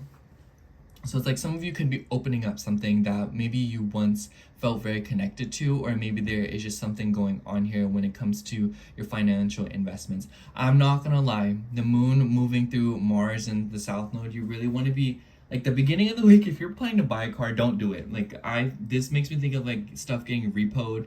This makes me think of like difficult conversations, like falling outages when it comes to like signatures, documents, papers, and like how that relates to like payments, taxes. I just like, I don't like that energy for like making new financial investments, and I think that you should wait until like the second half of the week to do things like that. And at the very least, I think the start of the week, not a good time to be spending copious amounts of money or spending money for recreational reasons. And not that it's like a bad thing, I just feel like you'll be very glad that you kind of held off a little bit. At the very least, it could just be like, oh, like instead of buying this shirt now, I'll buy it later, and then you come back and it's on sale, you know? So it could be as simple as that. But then the moon will move through Libra, and this is a pretty interesting energy because this will be in your 9th house and it will trine Pluto in your 1st house, and at the same time we will see Venus come into a conjunction with Uranus. So I feel like a lot of you could be like, maybe like a woman is coming to stay with you, or maybe there's something going on with a woman that you live with. Maybe there is like shifts and changes going on when it comes to like your childhood. You know, like this makes me think like grandma sold her property and you like remember the property that you used to like live on for a while. This makes me also think that there is like a curiosity. Maybe you're wanting to learn more about your family. Like this makes me think of, hey mom, and then she's like, oh yeah, like did I ever tell you that your great grandmother really didn't like flowers, and that's why she chose to live over here and not there, because there was flowers all over the house. And you're like, oh my gosh, she told me that, you know what I'm saying? Or it's just like you could learn something about the past in the middle of the week that really like shakes you a little bit. But aside from that, the moon will form a T-square with Saturn, Neptune, Jupiter, and the sun. So middle of the week will definitely be a little bit all hands on deck. You have an easier time dealing with the energy, but it kind of seems like a responsibility is directly impeding on something. You know, the 3rd and 9th house makes me think of having to travel. It makes me think of having to move around. It makes me think of having to do this and that. You know, like going to the store, driving here, driving there, making this appointment, calling this person, talking to this person, learning this thing, going to school. And then with Jupiter and the sun kind of like interrupting in it, maybe it's like, oh no, but you have to do this favor that you said you would do for this person. Oh no, like you can't fly yet because you have to find someone to take care of your dog. Or, you know, like there's still stuff going on at home, or like, you know, maybe you feel just like attached to your routine and you don't want to interrupt it for something, you know? Maybe like you do a very meticulous skincare routine every night, and then someone's like, hey, like, can you like pick me up from the airport? And you're like, dang it, like I already showered and I like doing my skincare right after I shower, not later on. You know, it's like a very peculiar thing. Like that's all I have to say about you. It's just something that you feel very emotionally connected to when it comes to your routine and your schedule. The middle of the week might kind of like cause a little bit of an interference with that. So be as flexible as you possibly can be in the middle of the week, Aquarius. Things will not go according to plan, and that's okay, because I also feel like this will like break way for like new routines and regimens to kind of regimes or whatever to be presented to you. So not necessarily a bad thing. The moon will move through Scorpio at the end of the week, and I feel like the end of the week will definitely feel like it will feel very intense, because the moon will come into a T-square with Pluto and Mercury. So there seems to be something going on here when it comes to your career, your status and how it comes to like your relationships and what you're saying.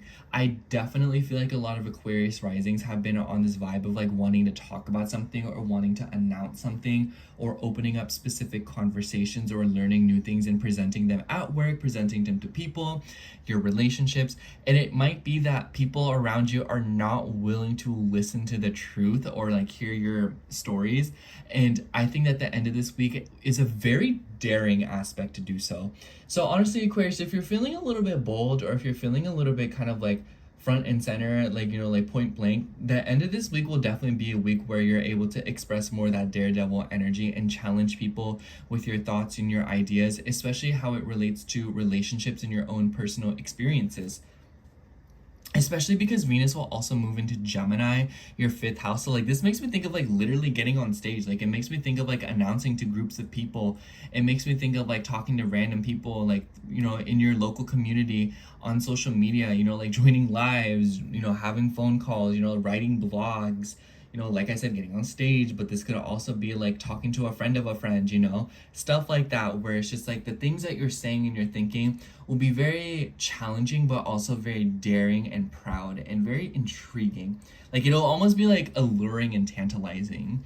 But Venus moving through the 5th house is a nice energy, especially in Gemini for you. Kind of seems like there's something going on here where you're just like going out, you know, like trying new spots, getting coffee, finding joy in the little things and whatnot, going on mini adventures, finding joy in like stuff like puzzles, games, hand puzzles, things that you can do like that, writing, reading.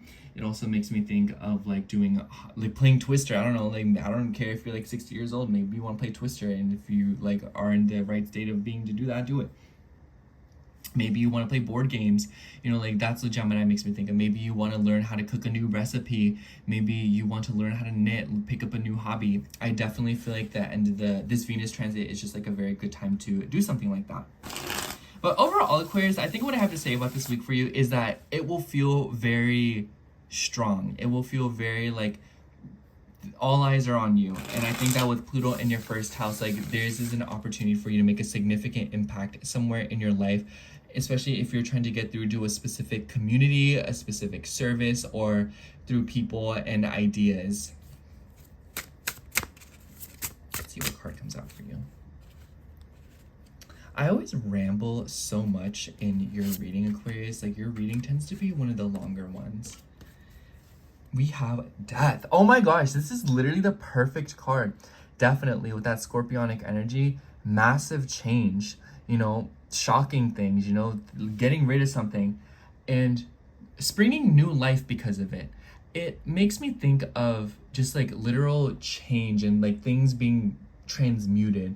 So it could be like, oh, like this thing used to be very traumatizing to me, but now I'm sharing it to other people and now it's very liberating. It heals me and I get to see other people also be liberated, but I also get to see people become very uncomfortable.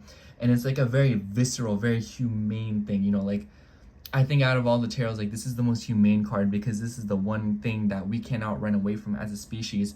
So I feel like this week for you will definitely be one for the books in the sense that there will be significant emotions and experiences that come through or will come through in the following weeks. And it's definitely a week where you want to embrace that energy, embrace the taboo, and talk about what nobody else wants to talk about in order to liberate yourself and the people around you, because it's very obvious you're trying to make a breakthrough and you're wanting to try something new. Anyways, that's all I have for you, Aquarius. Thank you so much for watching. I hope the horoscope resonated, and if it did, make sure to like, comment, and subscribe, and I hope to catch you in next week's horoscope. Bye. Okay, now moving on to Pisces rising. So hello, Pisces rising. If you're seeing this, this will be your horoscope for June 30th through July 6th. Excuse me. Honestly, Pisces, I feel like this week for you will just be kind of like, you might kind of feel like things are like flying over your head a little bit. But I say this because we will see the moon move through Virgo in the beginning of the week. And this is in your 7th house, and it will join up with Mars in the South Node. And I feel like this is like the most literal manifestation for any sign because Mars rules your second house. So something about like money. I wonder if some of you are receiving money from like legal matters. But for others of you, I also feel like this could be something about your self-worth, the effort that you put in relationship. I feel like because your second house ruler is in Mars, in Virgo, or excuse me, your second house ruler Mars is in Virgo, it makes me think of like, what do I do versus what you do? You know, like it makes me think of like if you live with your partner, oh, I do the dishes every single day and I clean the house and I clean the floors and I do this, this, and that. You know, like what does my partner do for me? You know, do they do this? Do they do that? Do I feel like that's fair? Do I feel like it balances out? And so that's just like one very, you know, regular example to kind of show that. But I definitely feel like this could be something about like services and that labor that you put into something versus what other people are doing. And it might be that you are gaining money from that. Like I almost wonder if some of you are gaining capital or endorsements or some kind of like good thing from the services that you provide for people and what favors you're doing. You know, Virgo makes me think of like doing favors, doing solids for others.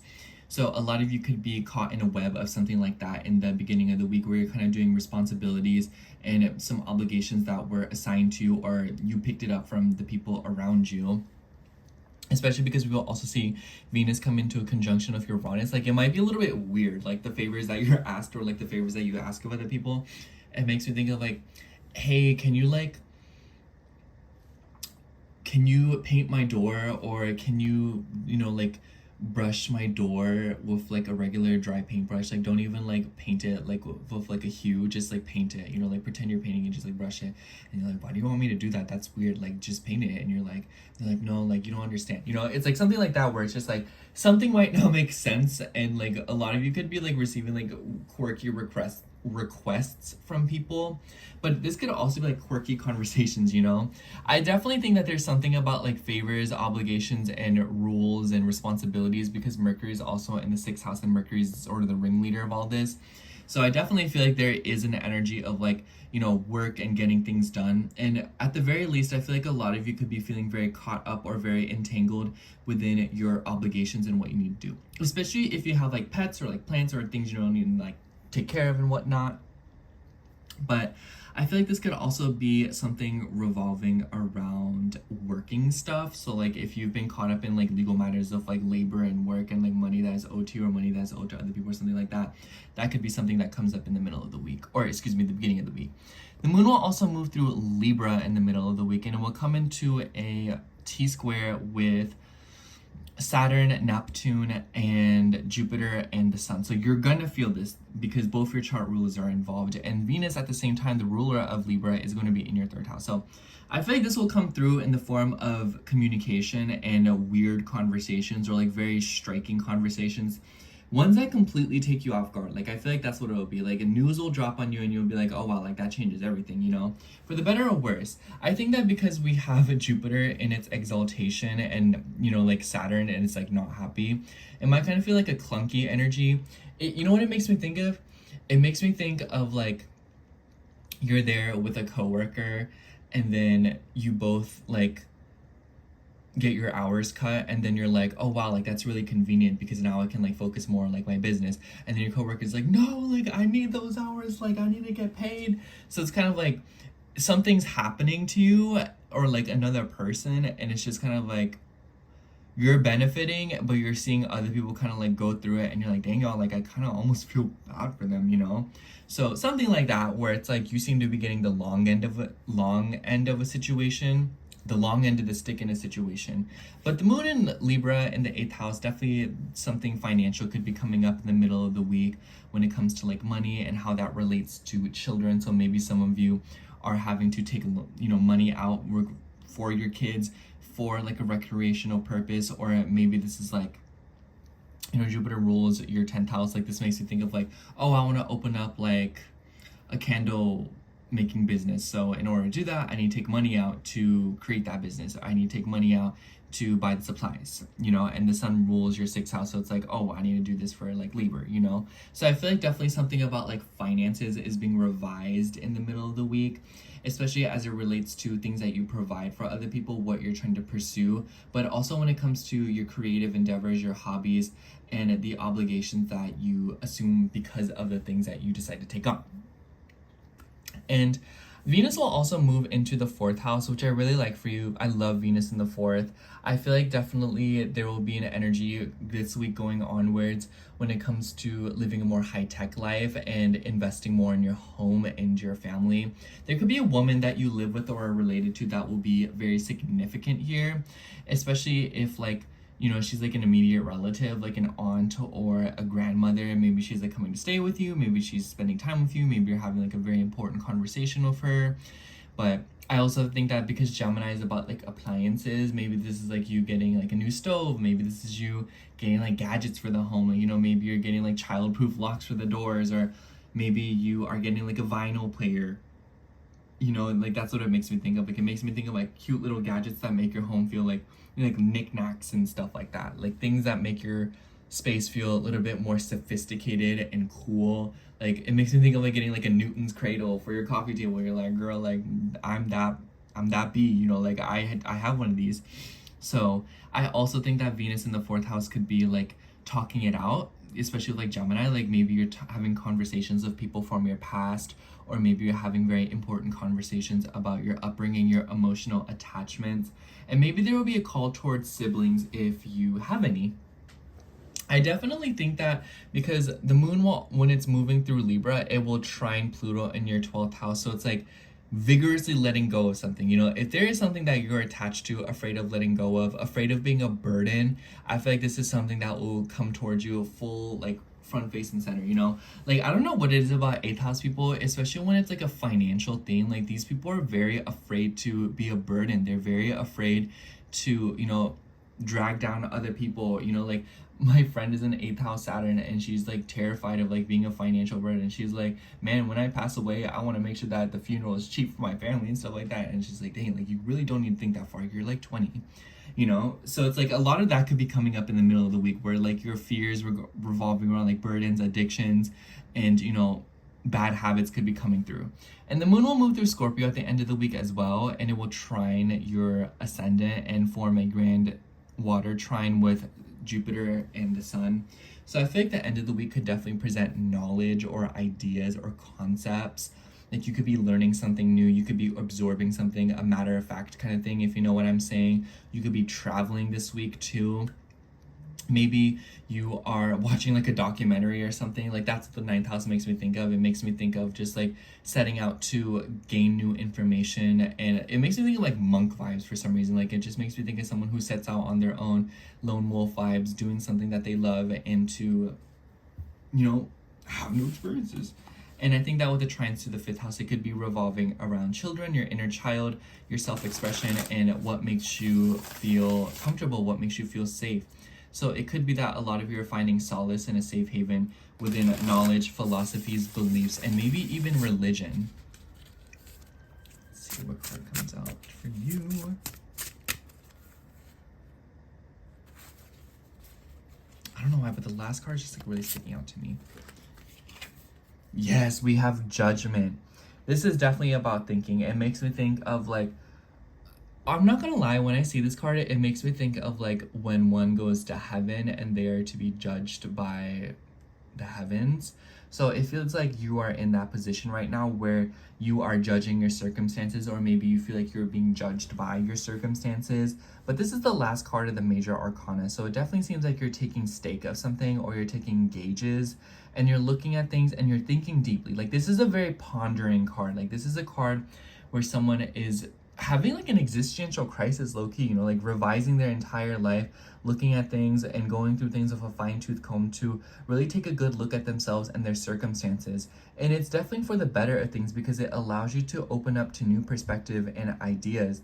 And it's uncomfortable, but also it allows you to liberate yourself. It allows you to be more conscious and more grounded and more in tune with your physical reality and your existence.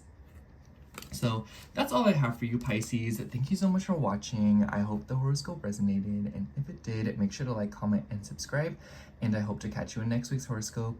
Bye.